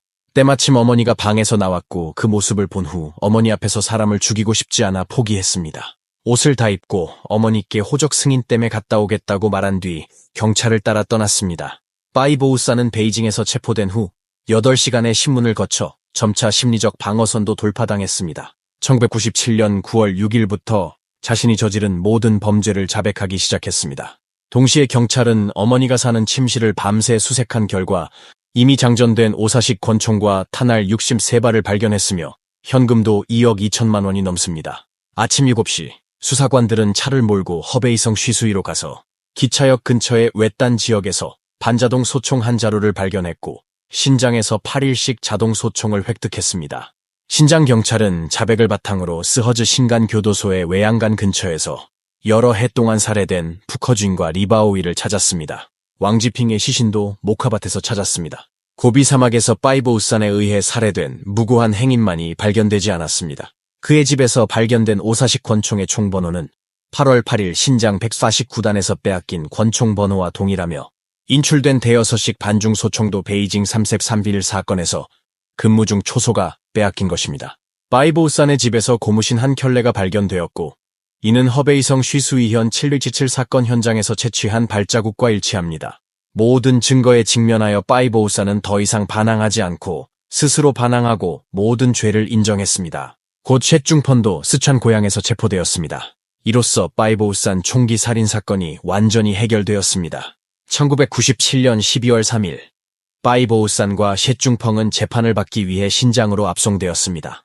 1998년 3월 3일 우르무치시 중급인민법원은 고의살인죄, 총기 강도죄, 시민재산 강도죄로 파이보우산에게 사형을 선고하고 정치적 권리를 영구 박탈했습니다. 셰중펀에게 징역 12년을 선고한 파이보우산은 최후 진술을 할 때 처음으로 회한의 눈물을 흘렸습니다. 1998년 4월 29일 바이보우사는 총살형에 처해져 자신의 죄악스러운 일생을 마쳤습니다. 1964년 3월 7일 중국 허난성 푸양시. 그날 한 아이가 태어났습니다. 그의 이름은 왕쥔. 훗날 그는 중국 전역을 떠들썩하게 만든 초대형 강도 살인 사건의 주범으로 기록될 인물입니다. 그리고 사람들은 그에게 이런 별명을 붙이게 됩니다. 형사사건 역사상 가장 잘생긴 범죄자. 하지만 왕쥔의 얼굴이 아무리 잘생겼다 해도 그가 벌인 일들은 결코 용서받을 수 없는 일이었습니다. 왕쥔의 집안은 가난하지 않았습니다. 아버지는 국영 대형 유전의 중간 간부였고 어머니는 병원에서 화학검사를 담당하는 직원이었습니다. 게다가 여동생은 어릴 적부터 착하고 총명하다는 소리를 들으며 자랐죠. 하지만 왕쥔은 달랐습니다. 어린 시절부터 말썽꾸러기, 싸움꾼, 문제아로 불렸습니다. 부모는 맞벌이로 바빴고 왕쥔은 방치된 틈을 타 친구들과 어울려 도둑질, 싸움, 학교 규율 무시 등 온갖 문제를 일으켰습니다. 결국 그는 중학교도 제대로 마치지 못한 채 자퇴했고 10대 시절부터 거리에서 방황하며 전형적인 일탈 청소년의 길로 빠져들었습니다. 왕쥔은 결국 아버지의 소개로 전자공장에 취직하게 됩니다. 하지만 그는 일에 전혀 관심이 없었습니다. 제대로 일은 하지도 않으면서 늘 불만에 차 있었고 결국 1982년 절도죄로 체포되어 징역 2년형을 선고받게 됩니다. 감옥 안에서도 그는 달라지지 않았습니다. 탈옥을 시도하다가 실패했고 오히려 형이 늘어났죠. 그렇게 1986년 감옥에서 출소했지만 그는 여전히 평범한 삶이라는 단어와는 거리가 먼 사람이었습니다. 왕쥔은 출소 후 가족에게 편지를 남기고 떠납니다. 그 편지엔 이렇게 적혀 있었습니다. 사람마다 운명이 다른 법입니다. 나는 나만의 길을 갑니다. 그 길은 어떤 길이었을까요? 그는 정직하게 사는 법이 아닌 범죄를 통해 인생을 바꾸겠다는 길이었습니다. 그는 번화한 도시 광저우로 향했고 처음엔 의류 장사를 시작했습니다. 하지만 경쟁에 밀리고 성격 탓에 실패하게 되죠. 그러다 어느 날 그는 불법 무기 거래에 대한 이야기를 듣게 됩니다. 1992년 광시성 동신기라는 국경 도시에서 왕쥔은 베트남에서 무기를 밀수해오면 두세 배의 이익을 남길 수 있다는 말을 듣습니다. 왕쥔은 그 말을 듣자마자 말 그대로 행동에 나섭니다. 첫 거래, 그는 700위안으로 권총 1정과 탄약 50묘 10발을 사들였습니다. 그리고 이걸 광저우에 돌아와 2000위안에 팔아넘깁니다. 거의 3배의 이익. 왕쥔은 말합니다. 이거다. 이게 내 길이다. 노동 없이도 큰 돈을 벌 수 있다. 그 순간부터 그는 완전히 다른 인물로 변해갔습니다. 이후에도 2차, 3차 무기 밀매를 반복하며 점점 대담해졌고 돈은 쌓였고 욕심도 함께 커져만 갔습니다. 왕쥔은 무기를 단순히 사고 파는 걸로 끝내지 않았습니다. 사격 연습에도 광적으로 집착했습니다. 광야에 나가 야생동물을 사냥하며 총기의 반동, 탄도, 조준법 등을 스스로 체득해 나갔습니다. 그의 사격 실력은 점점 군인 수준으로 향하고 있었고 그 머릿속에는 언젠가 대형 사건을 저지르겠다는 계획이 조금씩 자리를 잡아가기 시작합니다. 그의 목표는 저장성 위항시였습니다. 광저우보다 복잡하지 않으면서도 부자들이 많고 도심과 가깝기 때문이었죠. 하지만 범죄를 준비하던 도중 왕쥔은 뜻밖의 일로 고통을 겪게 됩니다. 위항에 도착한 지 얼마 되지 않아 그는 극심한 복통과 설사, 구토에 시달리게 됩니다. 결국 병원에 실려가 일주일간 입원 치료를 받게 되죠. 그런데 그 병원 안에서 그는 또 하나의 기막힌 아이디어를 떠올리게 됩니다. 의사들이 입는 하얀 가운, 그걸 훔쳐 입고 변장하면 경찰도 눈치채지 못할 거라는 겁니다. 왕쥔은 입원 중에 슬쩍 하얀 가운 한 벌을 훔쳐냅니다. 그리고 그걸 개조해 검은 긴 가운처럼 만들고 얼굴을 가릴 수 있는 청화, 헬멧까지 준비했습니다. 그는 준비하고 있었습니다. 단 한 방의 총성으로 수십만 위안을 훔칠 그날을, 피 한 방울 흘리지 않고 완전 범죄로 사라질 그 계획을. 하지만 그날이 오기 전 왕쥔의 손에는 아직 사람의 피가 묻지 않았습니다. 1994년 4월 28일 밤, 저장성 위항시의 한 거리. 그날 밤 왕쥔은 아무렇지도 않게 자전거를 훔치려다 생애 처음으로 사람을 죽이는 순간을 맞이하게 됩니다. 왕쥔은 자전거를 훔치기 위해 길거리를 서성이며 적당한 타깃을 찾고 있었습니다. 그 순간 어디선가 경비대원 3명이 그를 덮칩니다. 조용히 도망치려던 그에게 신분증 제시를 요구했고 왕쥔은 결국 자신의 정체를 들키고 맙니다. 체포 직전의 순간 그는 망설이지 않았습니다. 바로 허리춤에서 권총을 꺼내 방아쇠를 당겼습니다. 총성이 울렸고 경비대원 2명은 중상을 입고 쓰러졌으며 남은 한 명은 현장에서 숨졌습니다. 왕쥐는 신속하게 도주했습니다. 하지만 문제는 그가 신분증을 현장에 남긴 채 도망쳤다는 것. 경찰은 단숨에 그의 집과 가족을 찾아냈고 왕쥐의 이름은 그날 밤부터 전국 수배령에 올랐습니다. 그날 이후 왕쥐는 진짜 도망자가 됩니다. 하지만 놀라운 건 그는 단순히 도망만 치지 않았다는 겁니다. 점점 더 대담해졌고 점점 더 잔인해졌습니다. 광둥, 광시, 허베이, 왕쥐는 수도 없이 지역을 옮겨다니며 경찰의 추적을 교묘히 따돌렸습니다. 그러던 어느 날 그는 다시 위양시로 돌아옵니다. 왜? 그는 이제 도망치는 삶에 지쳐 있었습니다. 아니, 더 정확히 말하자면 숨는 게 아니라 싸우고 싶어졌습니다. 1997년 위양시 외곽에서 왕쥐는 지역 주민과 시비가 붙었습니다. 그는 주저하지 않고 권총을 꺼내 들었지만 탄창이 비어 있었습니다. 총은 겁을 주지도 못했고 상대는 놀라는 대신 왕쥐에게 달려들었습니다. 왕쥐는 당황한 채로 도망쳤고 도망치던 중 결국 강물로 몸을 던졌습니다. 차가운 물속에서 의식을 잃고 쓰러지던 그를 우연히 지나가던 행인이 건져내 병원으로 옮겼습니다. 병원 침대 위 의식을 되찾은 순간 그를 맞이한 건 흰 천이 아니라 수갑과 경찰의 얼굴이었습니다. 왕쥐는 체포되어 3년형을 선고받습니다. 하지만 이 3년은 그의 삶을 바꾼 시간이 아니었습니다. 오히려 다시 칼을 가는 시간이었습니다. 감옥 안에서 그는 전문적인 절도 기술, 도주 노하우, 공범 만드는 법까지 배웁니다. 출소 후의 왕쥐는 예전보다 더 침착했고 더 계획적이었습니다. 그리고 무엇보다 더 냉혹해졌습니다. 1998년 가을, 왕쥐는 다시 위양으로 돌아옵니다. 하지만 이번엔 다릅니다. 낮에는 사람들 사이를 오가며 병원 수납실, 오토바이 부품, 공공물품을 훔쳤고 밤에는 병원 안에서 진짜 폐결핵 환자인 척 가장하며 숨어 지냈습니다. 그는 병동 침대에 누워 하얀 가운을 입고 마스크를 쓰고 조용히 책을 읽는 환자처럼 보였지만 실제로는 도서관에서 은행 시스템을 연구하고 지하 사격장에서 사격 훈련을 하며 한 건의 완전 범죄를 계획 중이었습니다. 1999년 1월 왕쥐는 3만 위안의 자금을 들고 다시 광시성으로 향합니다. 이전 실수를 반복하지 않기 위해 권총 2정과 탄환 100발 이상을 준비합니다. 그의 목표는 분명했습니다. 하루 수십만 위안의 현금이 오가는 위항 담배시장. 그곳엔 은행이 있었고 신용사가 있었고 무방비 상태의 현금 수송이 있었습니다. 그는 5일 전부터 담배시장 근처를 매일 맴돌았고 직원들의 동선, 시간표, 경비원 배치까지 모두 파악해둡니다. 그리고 1999년 1월 25일 왕쥐는 총을 들고 그 자리에 섰습니다. 중국 저장성 위항시 조사진. 도시는 평소처럼 분주했습니다. 그날 오후에도 수많은 상인들이 담배시장을 오갔고 신용사 직원들은 상가들을 돌며 현금을 수거하고 있었습니다. 왕쥐는 그 시장 한복판에 숨어 있었습니다. 검은 긴 가운을 입고 오토바이 옆에 앉아있는 척하며 한순간을 기다리고 있었죠. 오후 5시 58분 조사진 담배시장에서 신용사 업무를 마친 2명의 직원이 귀소 중이었습니다. 심금권 24세 여성, 신용사 창구 직원, 서용근 44세 남성, 회계 겸 운반 담당자. 그들이 끌고 가는 검정 여행 가방 2개. 그 안엔 무려 71만 위안의 현금이 들어있었습니다. 그들은 건설은행 조사지점 입구 쪽으로 향하고 있었고 왕쥐는 그들의 바로 옆 오토바이 옆에 몸을 웅크리고 있었습니다. 순간 왕쥐는 갑자기 가운을 걷어올리며 벌떡 일어섰습니다. 그리고 한 손엔 헬멧, 다른 손엔 권총이 들려 있었죠. 말도 없었습니다. 경고도 없었습니다. 왕쥐는 서용근의 뒷머리를 겨냥해 바로 방 아쇠를 당겼습니다. 탕하는 소리와 함께 서용근은 머리에 총을 맞고 즉시 쓰러졌고 놀라서 뒤돌아보던 심금권 역시 가슴 부위에 총을 맞고 현장에서 즉사합니다. 짧은 2발, 단 2발의 총성만으로 현장은 피바다가 되었습니다.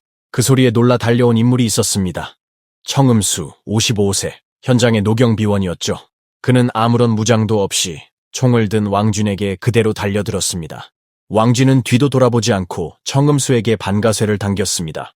청음수는 가슴을 맞고 쓰러졌습니다. 그 짧은 시간 왕쥐는 쓰러진 심금권과 서용근 옆에서 2개의 가방을 낚아채 오토바이 뒤에 묶었고 시동을 걸자마자 그대로 도주했습니다. 현장에는 피, 탄피 그리고 침묵만 남았습니다.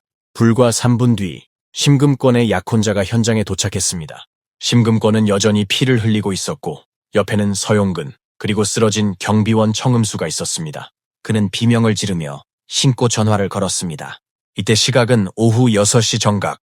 사건은 즉시 경찰에 접수됐고 구급차가 도착했지만 심금권은 이미 사망.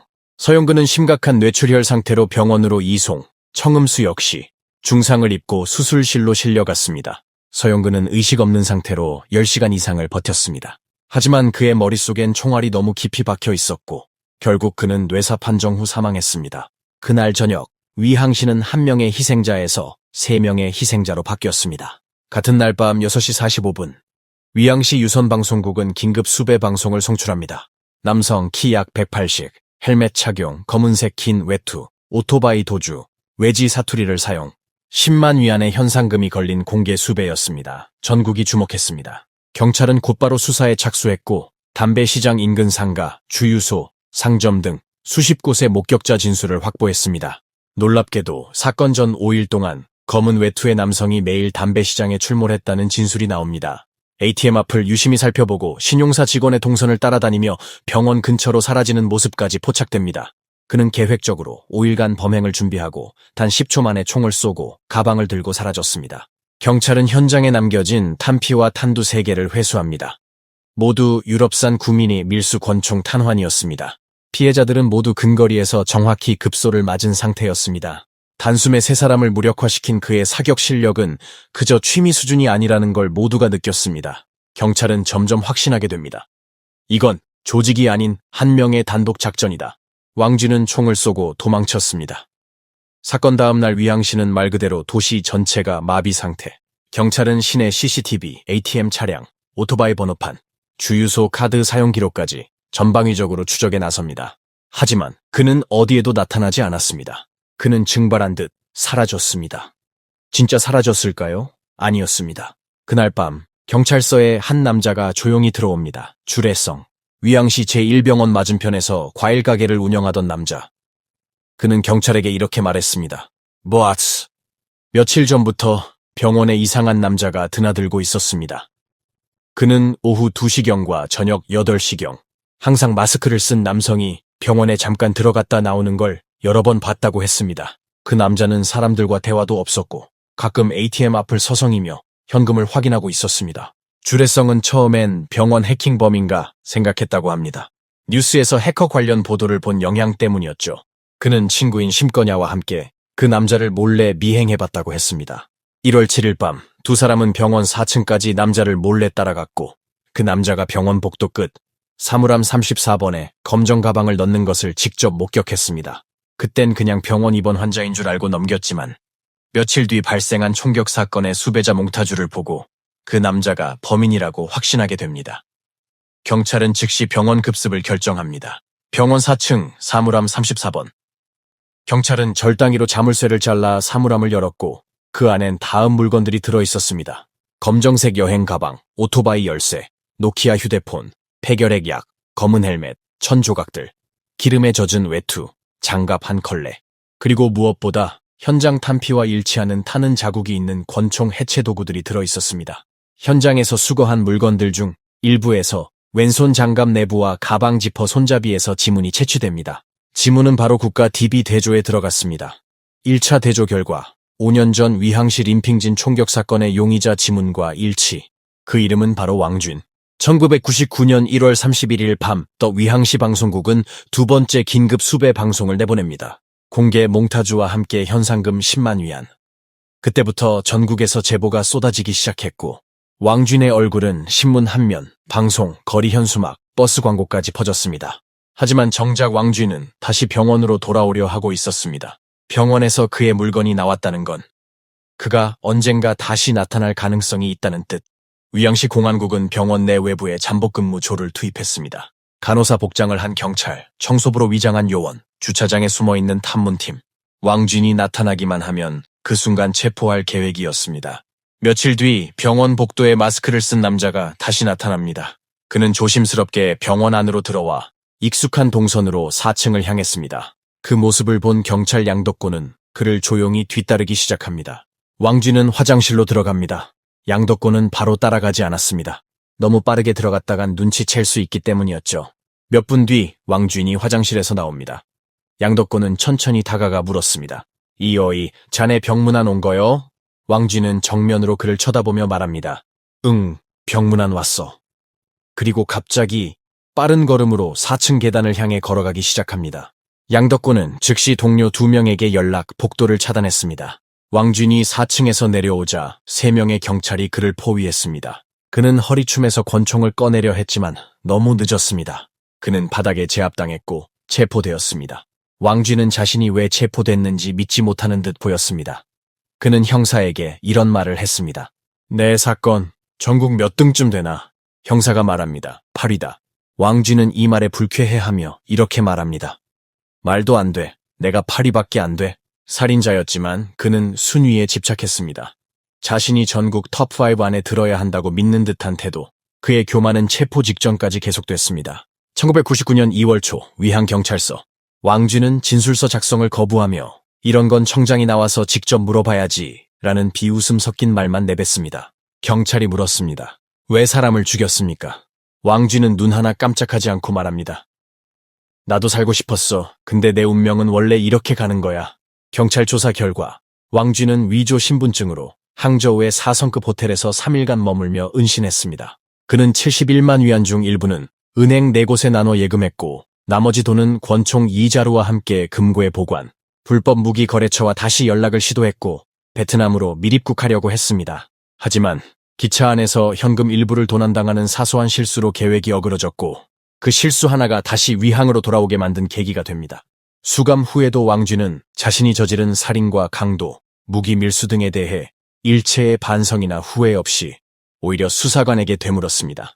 이 정도면 내 사건은 전국 몇 위쯤 되나? 수사관이 대답합니다. 중국 공안부 8대 중대 사건 중 하나로 분류됐어. 전국 8위. 왕준은 얼굴을 찡그리며 말합니다. 말도 안 돼. 내 건 훨씬 큰 사건이야. 그는 사건의 심각성보다 사건의 등수에 집착하는 이상한 인물이었습니다. 재판은 위항중급인민법원에서 진행됐습니다. 법정안, 왕준은 고개를 치켜들고 웃음을 참지 못했습니다. 검사가 기소문을 낭독할 때 피해자의 이름이 하나씩 불릴 때마다 왕준은 시큰둥한 표정으로 먼 산을 바라봤습니다. 변호사는 형량 감형을 시도했지만 왕준은 협조하지 않았고 오히려 변호는 필요 없다며 변론조차 거부했습니다. 마지막으로 판사가 물었습니다. 피고인은 마지막으로 하고 싶은 말이 있는가? 왕준은 법정을 둘러보며 말합니다. 어차피 난 이렇게 살다 죽는 운명, 이왕 죽는 거, 내 사건 전국 1등은 못하나? 그 말에 방청석에서 피해자 가족들이 울분을 터뜨렸고 법원은 즉시 재판을 마무리합니다. 최종 판결은 사형 즉시 집행입니다.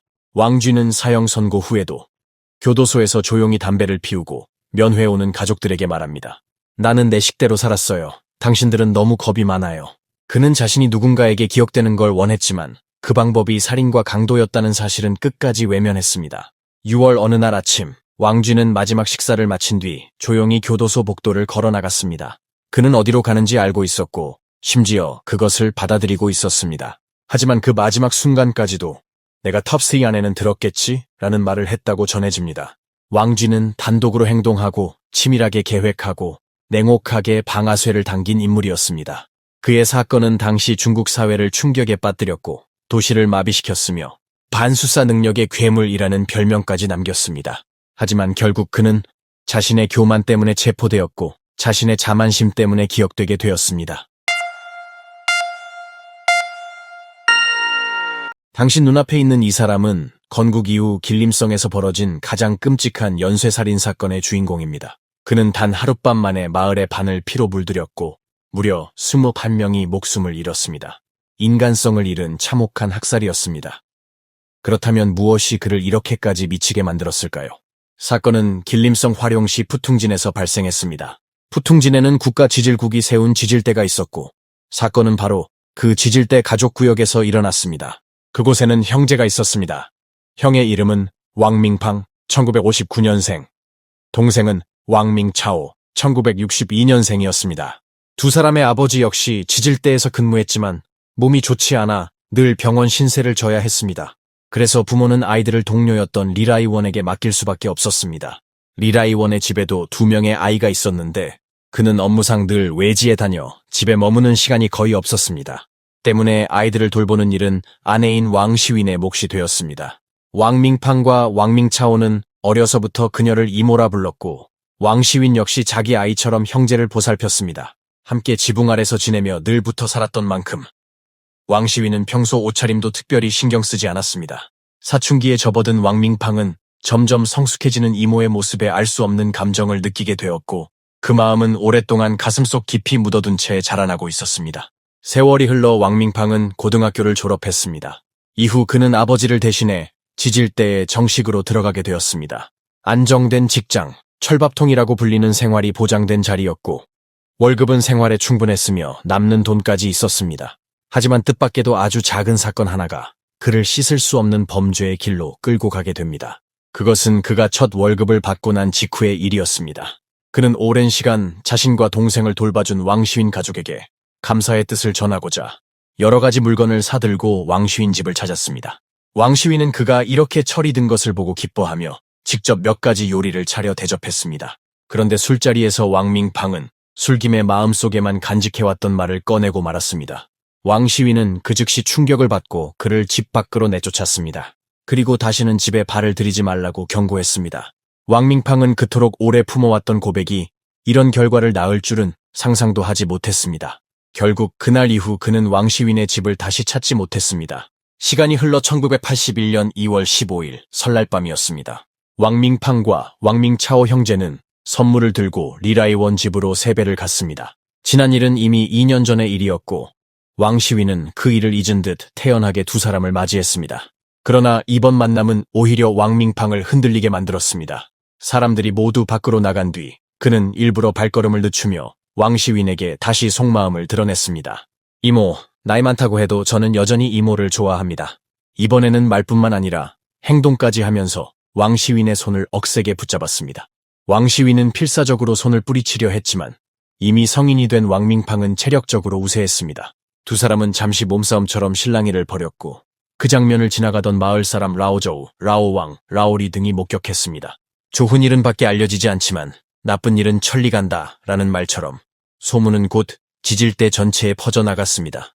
사람들은 두 사람 사이에 부적절한 관계가 있다고 수군댔고 왕시윈이 결백하다 해도 시간이 지남에 따라 남편이 믿지 않을까 두려웠습니다. 결국 고민 끝에 왕시윈은 모든 사실을 남편 리라이원에게 털어놓았습니다. 소문이 사실이라기보다 차라리 자신의 입으로 먼저 해명하는 편이 낫다고 생각했던 것입니다. 하지만 불같은 성격의 리라이원은 얘기를 듣자마자 폭발했습니다. 다음 날 그는 공장으로 달려가 모든 사람들 앞에서 왕밍팡이 자기 아내를 희롱했다고 소리쳤습니다. 아내를 불러 직접 증언하게 했고 그 자리에서 왕밍팡의 뺨을 2번이나 세게 후려쳤습니다. 두 사람은 곧바로 몸싸움을 벌였고 주변 사람들이 말려서야 간신히 멈췄습니다. 이 장면을 지켜본 이웃 펑여우신, 왕원빈, 리수선, 왕하이란 등이 나서서 중재했습니다. 하지만 왕밍팡은 이 자리에서 억울하다며 부인했지만 동시에 분노를 억누르지 못하고 리라이원을 향해 이를 갈며 말했습니다. 내가 말한 건 그런 뜻이 아니야. 하지만 기억해라. 네가 후회할 날이 올 거다. 이 갈등은 단순한 충돌로 끝난 듯 보였지만 사실상 두 사람 사이에 원한은 깊게 자리 잡게 되었습니다. 왕밍팡 역시 성격이 불같았고 쉽게 수모를 삼킬 수 없는 사람이었습니다. 리라이원이 떠난 뒤 동생 왕밍차오는 상황을 알아보기 위해 공장 보위과를 찾았습니다. 보위과 과장이었던 셰저닝은 이렇게 말했습니다. 이건 내 형 왕밍팡의 잘못이야. 앞으로 더 조사할 거고 사실로 드러나면 상부에 보고해서 너희 형은 해고될 수도 있어. 왕밍차오는 전에 소문을 듣기는 했지만 형이 그렇게까지 했을 거라 믿지 않았습니다. 그러나 공식 부서에서 철저히 조사하겠다고 하니 불안감이 엄습해왔습니다. 왕밍팡은 집으로 돌아와 동생 왕밍차오에게 이 일을 이야기하며 이렇게 말했습니다. 내일이면 112대 사람들 전부가 알게 될 거야. 내가 무슨 낯으로 다니겠냐. 이렇게 사느니 차라리 죽는 게 낫다. 그는 잠시 침묵하다가 갑자기 가슴을 치며 히스테리컬하게 목소리를 낮추어 말했습니다. 오늘 밤 이 일을 아는 놈들은 내가 전부 없애버릴 거다. 그는 뺨을 맞은 2대 때문에도 마음속 응어리를 풀지 못하고 있었고 자기 수치스러운 이야기가 퍼지고 있다는 사실에 분노가 더욱 깊어졌습니다. 특히 마을 사람 라오조우, 라오왕, 라오리 같은 이들이 소문을 퍼뜨리고 있다는 것을 알게 되자 그의 마음은 원한으로 가득 찼습니다. 결국 왕밍팡은 이들을 모조리 죽이기로 결심했습니다. 사람을 죽이려면 먼저 무기가 필요했습니다. 왕밍팡은 보위과의 무기고에서 총을 훔치려 했지만 문제는 열쇠였습니다. 어떻게 들어가야 할까 고민하던 끝에 두 형제는 보안원 슈빙파를 먼저 노리기로 했습니다. 열쇠는 분명 그의 몸에 있을 거라 생각했기 때문입니다. 1981년 2월 17일 새벽 2시 30분, 형제는 각각 도끼 한 자루씩 들고 서둘러 슈빙파의 집으로 갔습니다. 그리고 집에 도둑이 든 것 같으니 함께 가서 봐달라고 거짓말을 했습니다. 슈빙파는 정의감이 강한 사람이었습니다. 동료 집에 도둑이 들었다는 말을 듣자마자 그는 즉시 밖으로 나와 확인하려 했습니다. 그는 형제와 함께 보위과 과장 셰저닝을 찾아갔습니다. 셰저닝은 슈빙팩의 옛날 보위과에서 일했던 류전팡을 불러 함께 처리하라고 지시했습니다. 잠시 뒤 슈빙파가 나와 왕밍팡에게 말했습니다. 너희 둘은 류전팡을 찾아가라. 나는 먼저 보위과로 가겠다. 두 사람은 알겠다고 대답했지만 얼마 지나지 않아 다시 슈빙파를 쫓아가 붙잡았습니다. 슈빙파가 물었습니다. 류전팡은 왜 안 왔지? 왕밍팡은 거짓말로 대답했습니다. 옷 입고 나오고 있어요. 왕밍팡은 슈빙파와 나란히 걷고 왕밍차오는 뒤에서 따라갔습니다. 마을 큰 길 옆 화장실 근처에 이르렀을 때 왕밍팡이 고개를 살짝 흔들자 신호를 받은 왕밍차오가 앞으로 뛰어올라 슈빙파의 뒤통수를 도끼로 내리쳤습니다. 슈빙파는 그 자리에서 쓰러졌습니다. 왕밍팡은 재빨리 달려들어 슈빙파가 갖고 있던 51식 권총을 빼앗으며 동생에게 말했습니다. 아직 안 죽었어. 그러자 왕밍차오는 다시 도끼를 들어 그의 머리를 내려쳤습니다.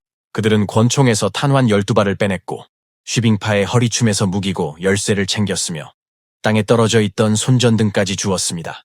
그리고 거의 죽어가는 슈빙파를 화장실 안으로 끌고 간 뒤 곧장 보위과로 향했습니다. 그날 밤은 마침 장즈칭이 당직을 서고 있었습니다. 두 사람은 들이닥쳐 권총을 그의 머리에 들이대며 위협했습니다. 장즈칭은 바닥에 엎드려 연신 살려달라고 애원했습니다. 그러자 왕밍팡은 동생에게 말했습니다. 네가 이놈을 지켜. 나는 무기고를 열겠다. 예상치 못한 상황에 장즈칭은 크게 겁에 질려 어쩔 수 없이 말을 따를 수밖에 없었습니다. 문을 열자 형제는 총기뿐 아니라 보위과의 여러 잡동사니와 각종 물품들이 보관되어 있는 것을 발견했습니다. 왕밍팡은 동생에게 문 앞에서 장즈칭을 감시하라고 지시하고 자신은 무기고 안으로 들어가 무기를 찾기 시작했습니다. 장즈칭은 눈앞에서 왕밍팡이 거리낌 없이 총기를 뒤지는 모습을 지켜보았습니다. 그는 책임이 두려워 왕밍차오에게 자신을 묶어달라고 부탁했고 입도 막아달라고 했습니다. 왕밍차오는 흔쾌히 받아들였고 그대로 문 앞을 지켰습니다. 하지만 시간이 꽤 흐르자 왕밍차오는 이상함을 느꼈습니다. 형이 안에서 나오지 않자 그는 장즈칭을 그냥 놔둔 채 자신도 무기고 안으로 들어갔습니다. 그러나 그 사이 장즈칭은 몸을 풀고 도망쳤습니다. 그는 곧장 보일러실 쪽으로 달려가 동료들에게 도움을 요청했습니다. 그때 마침 소리를 듣고 달려나온 사람이 있었습니다. 그는 천카이였습니다. 무슨 상황인지 알아보기도 전에 왕밍팡은 총을 쏴버렸습니다. 천카이는 그 자리에서 목숨을 잃었고 이 끔찍한 사건의 두 번째 희생자가 되고 말았습니다. 왕밍차오는 이미 장즈칭을 붙잡아 보위과로 끌고 갔습니다. 장즈칭의 안내에 따라 왕밍팡은 72식 자동소총, 일정과 탄환 80여 발을 훔쳐냈습니다. 총을 손에 넣은 뒤 왕밍팡은 동생에게 장즈칭을 없애라고 신호했습니다. 그러나 왕밍차오는 총을 다룰 줄 몰랐습니다. 대신 장즈칭을 업은 차에 도끼로 그의 머리를 내려쳤습니다. 곧이어 왕밍팡은 무기고 안에 있던 뇌관과 폭약 두 꾸러미를 신문 위에 올려놓고 도화선을 불붙였습니다. 이어서 그는 동생에게 당직을 서던 경비원까지 죽이라고 지시했습니다. 왕밍차오는 장즈칭의 머리를 도끼의 뒷면으로 두 차례 내려쳤고 두 범인은 그대로 집으로 달아났습니다. 행동은 지극히 잔혹했습니다. 심하게 부상당한 장즈칭은 가까스로 보일러실 뒤편까지 달려갔다가 쓰러졌습니다. 이후 주민들에게 발견되어 병원으로 옮겨졌고 치료를 받은 뒤 법에 따라 체포되었습니다. 한편 형제는 집으로 돌아온 뒤 왕밍차오가 챙겨온 탄환을 왕밍팡에게 건넸습니다. 왕밍팡은 장총과 권총을 각각 하나씩 들고 보위과장 셰저닝의 집으로 향했습니다. 그는 셰저닝을 깨우며 말했습니다. 보위과가 누군가에게 털리고 불까지 났습니다. 깜짝 놀란 셰저닝은 급히 왕밍팡과 함께 대장 옌의 집으로 보고하러 갔습니다. 그러나 옌 대장의 집 대문 안으로 막 들어서던 순간 왕밍팡은 두 발을 쏘아 셰저닝의 머리를 맞췄습니다. 그는 그 자리에서 쓰러져 숨졌습니다. 왕밍팡은 즉시 셰저닝이 갖고 있던 54식 권총 한 정과 탄환 12발을 빼앗았습니다. 그 후 곧장 셰저닝의 집으로 돌아가 유리창 너머로 그의 아내 위더친에게 총을 쏘아 죽였습니다. 셰저닝의 집을 나온 왕밍팡은 곧바로 원수 리라이원의 집으로 향했습니다. 그의 집 앞에 이르렀을 때 마침 이웃 왕원빈과 그의 딸을 마주쳤습니다. 왕원빈은 왕밍팡의 기세가 심상치 않음을 느끼고 다가와 막으려 했습니다. 그러나 이미 눈이 뒤집힌 왕밍팡은 그를 겨누어 방아쇠를 당겼습니다. 왕원빈은 그 자리에서 쓰러져 목숨을 잃었고 딸은 비명을 지르며 달아났지만 왕밍팡은 그녀까지 쏘아 죽였습니다. 곧이어 그는 리라이원의 집으로 들이닥쳤습니다. 집 앞에서 마침 리라이원을 마주치자 왕밍팡은 총을 겨누며 소리쳤습니다. 거기 서라. 하지만 그때 탄환이 장전되지 않은 상태였습니다. 이 틈을 타 리라이원은 집 안으로 달려가 아내에게 소리쳤습니다. 어서 도망쳐. 왕밍팡이 집 안으로 들이닥쳤을 때 리라이원과 아내 왕시위는 이미 창문을 넘어 달아난 뒤였습니다. 둘째 아들 리웨이핑이 창문을 뛰어내리려던 순간 왕밍팡이 쏜 총에 맞아 중상을 입었습니다. 리라이원이 달아난 사실에 왕밍팡은 분노와 좌절을 동시에 느끼며 완전히 이성을 잃었습니다. 이웃이던 펑여우신과 그의 아내 류이칭은 총소리를 듣고 뛰쳐나왔다가 상황을 보자 곧장 집으로 달려 들어가려 했습니다. 그러나 왕밍팡은 곧바로 방아쇠를 당겨 두 사람을 쓰러뜨렸습니다. 그들의 둘째 딸 펑웨이는 부모가 쓰러지는 것을 보고 달아났습니다. 그러나 몇 발짝 가지 못해 총알 3발에 맞아 피웅덩이에 쓰러지고 말았습니다. 왕밍팡은 발길을 옮겨 노동자 리인의 집으로 들이닥쳤습니다. 그리고 그 가족 5명을 모두 살해했습니다. 이후 다시 뒤편 주택으로 달려가 노동자 리수선의 집을 습격했습니다. 그는 리수선과 장남, 둘째 딸 장모, 조카딸까지 차례로 쏘아 모두 죽였습니다. 왕밍팡의 최종 목표는 소문을 퍼뜨린 라오저우 집안이었습니다. 하지만 그때 라오저우는 이미 잠들어 있었습니다. 왕밍팡은 문을 세차게 두드렸습니다. 라오저우의 장모가 소리에 놀라 외투를 걸치고 문을 열었습니다. 그러나 누가 왔는지 확인하기도 전에 왕밍팡의 총알이 그녀의 머리를 꿰뚫었습니다.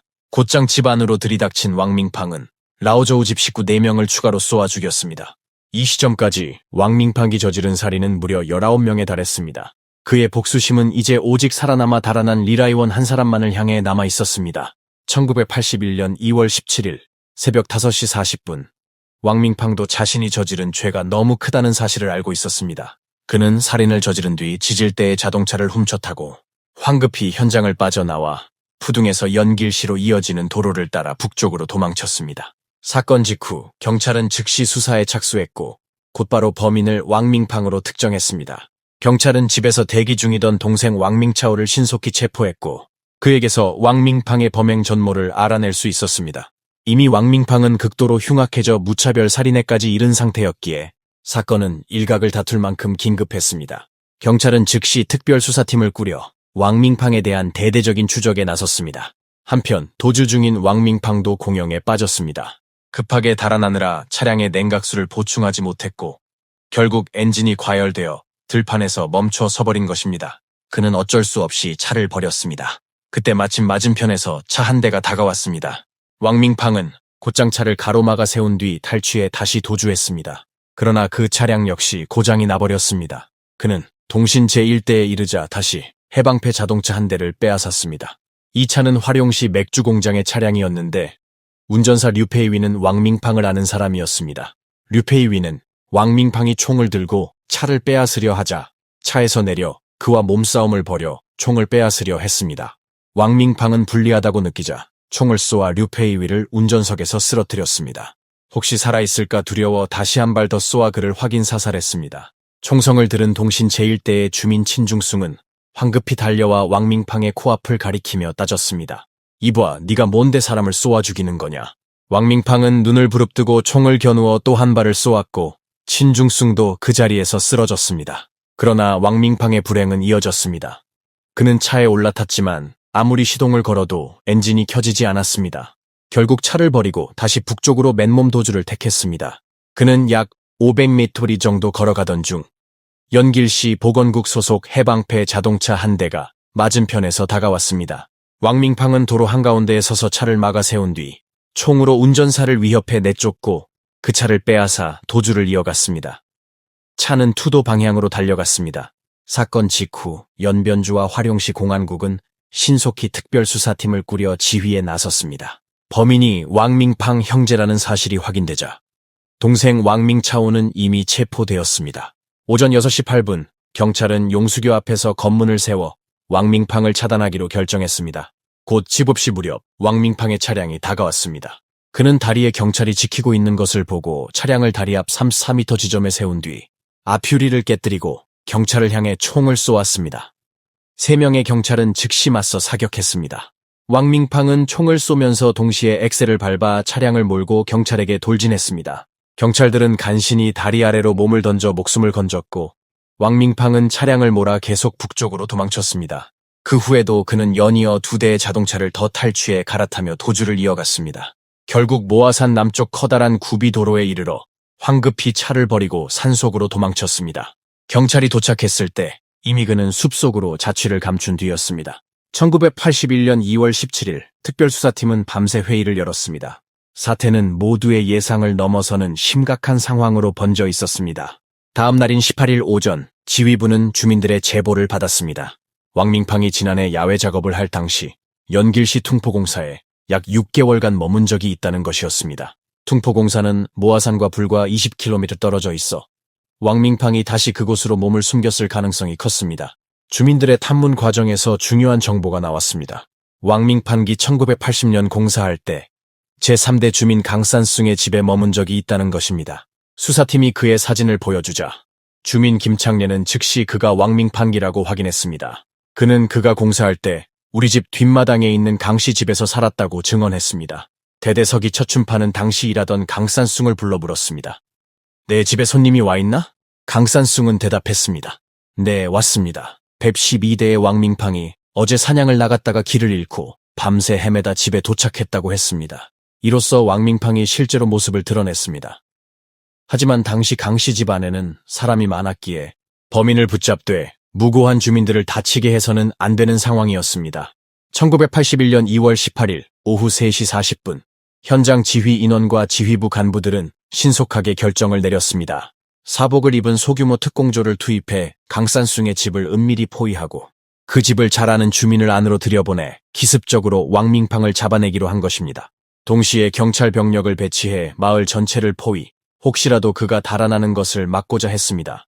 현장 지휘소는 김창래의 집에 차려졌습니다. 강씨 집과는 불과 20m 거리밖에 되지 않아 안에서 나는 소리까지 들을 수 있었습니다. 차춤판 서기는 상황을 설명했습니다. 강산숭이 오늘 손님을 불렀어. 바로 그의 두 처남이지. 잠시 뒤 한 주민이 뛰어와 보고했습니다. 강산숭의 두 처남이 이제 막 집 안으로 들어갑니다. 차석이는 곧장 달려나가 그 두 사람에게 임무를 전달했습니다.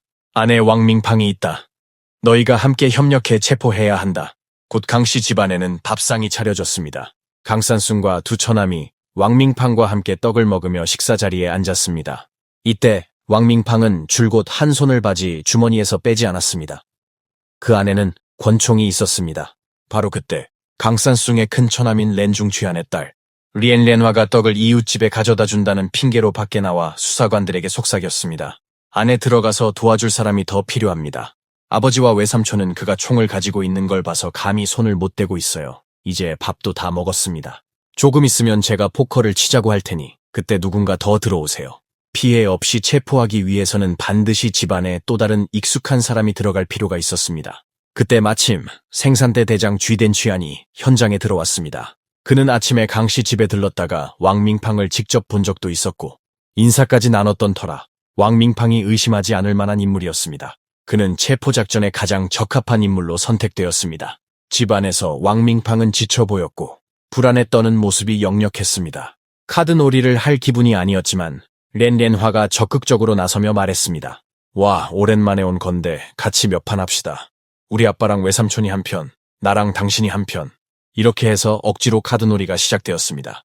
몇 판이 진행되던 중 쥐 대장이 태연한 표정으로 집 안에 들어와 인사했습니다. 오, 다들 포커 치는구먼. 나도 구경 좀 하지. 그는 모자를 벗고 외투를 내려놓으며 자연스럽게 렌중취안 옆에 앉았습니다. 그 순간 강산숭의 둘째 처남 김종철이 농담조로 말했습니다. 우린 조선족이잖아. 너랑 왕밍팡은 한족이니 네가 좀 도와줘라. 쥐 대장은 태연한 표정으로 왕밍팡의 뒷자리에 앉아 그의 패를 슬쩍 보더니 말했습니다. 아, 괜찮은 패네. 왕밍팡이 카드를 내기 위해 손을 막 들어올리는 순간 쥐 대장은 번개같이 그의 두 팔을 움켜잡았습니다. 동시에 김종철은 그의 다리를 뒤에서 잡아 끌어 왕밍팡을 바닥에 내동댕이 쳤습니다. 사람들아, 어서 들어와라. 외마디 외침과 동시에 매복해 있던 경찰들이 들이닥쳤습니다. 경찰은 왕밍팡의 주머니에서 권총과 탄환을 찾아냈고 옆방의 문가에서는 장전된 자동소총 한 자루와 26발의 탄환이 발견되었습니다. 마침내 교활하고 잔혹한 연쇄 살인마 왕밍팡은 생포되었습니다. 시계는 1981년 2월 18일 저녁 6시 20분을 가리키고 있었습니다. 체포된 왕밍팡은 자신의 범죄 사실을 부인하지 않았습니다. 그는 곧바로 모든 범행을 자백했습니다. 재판 결과 왕밍팡은 사형을 선고받았습니다. 이로써 단 하룻밤 만에 마을을 피바다로 만든 21명의 목숨을 앗아간 악마는 마침내 법의 심판을 받고 응분의 대가를 치렀습니다. 오늘의 사건은 여기까지입니다. 끝까지 시청해 주셔서 감사합니다. 구독과 좋아요는 큰 힘이 됩니다.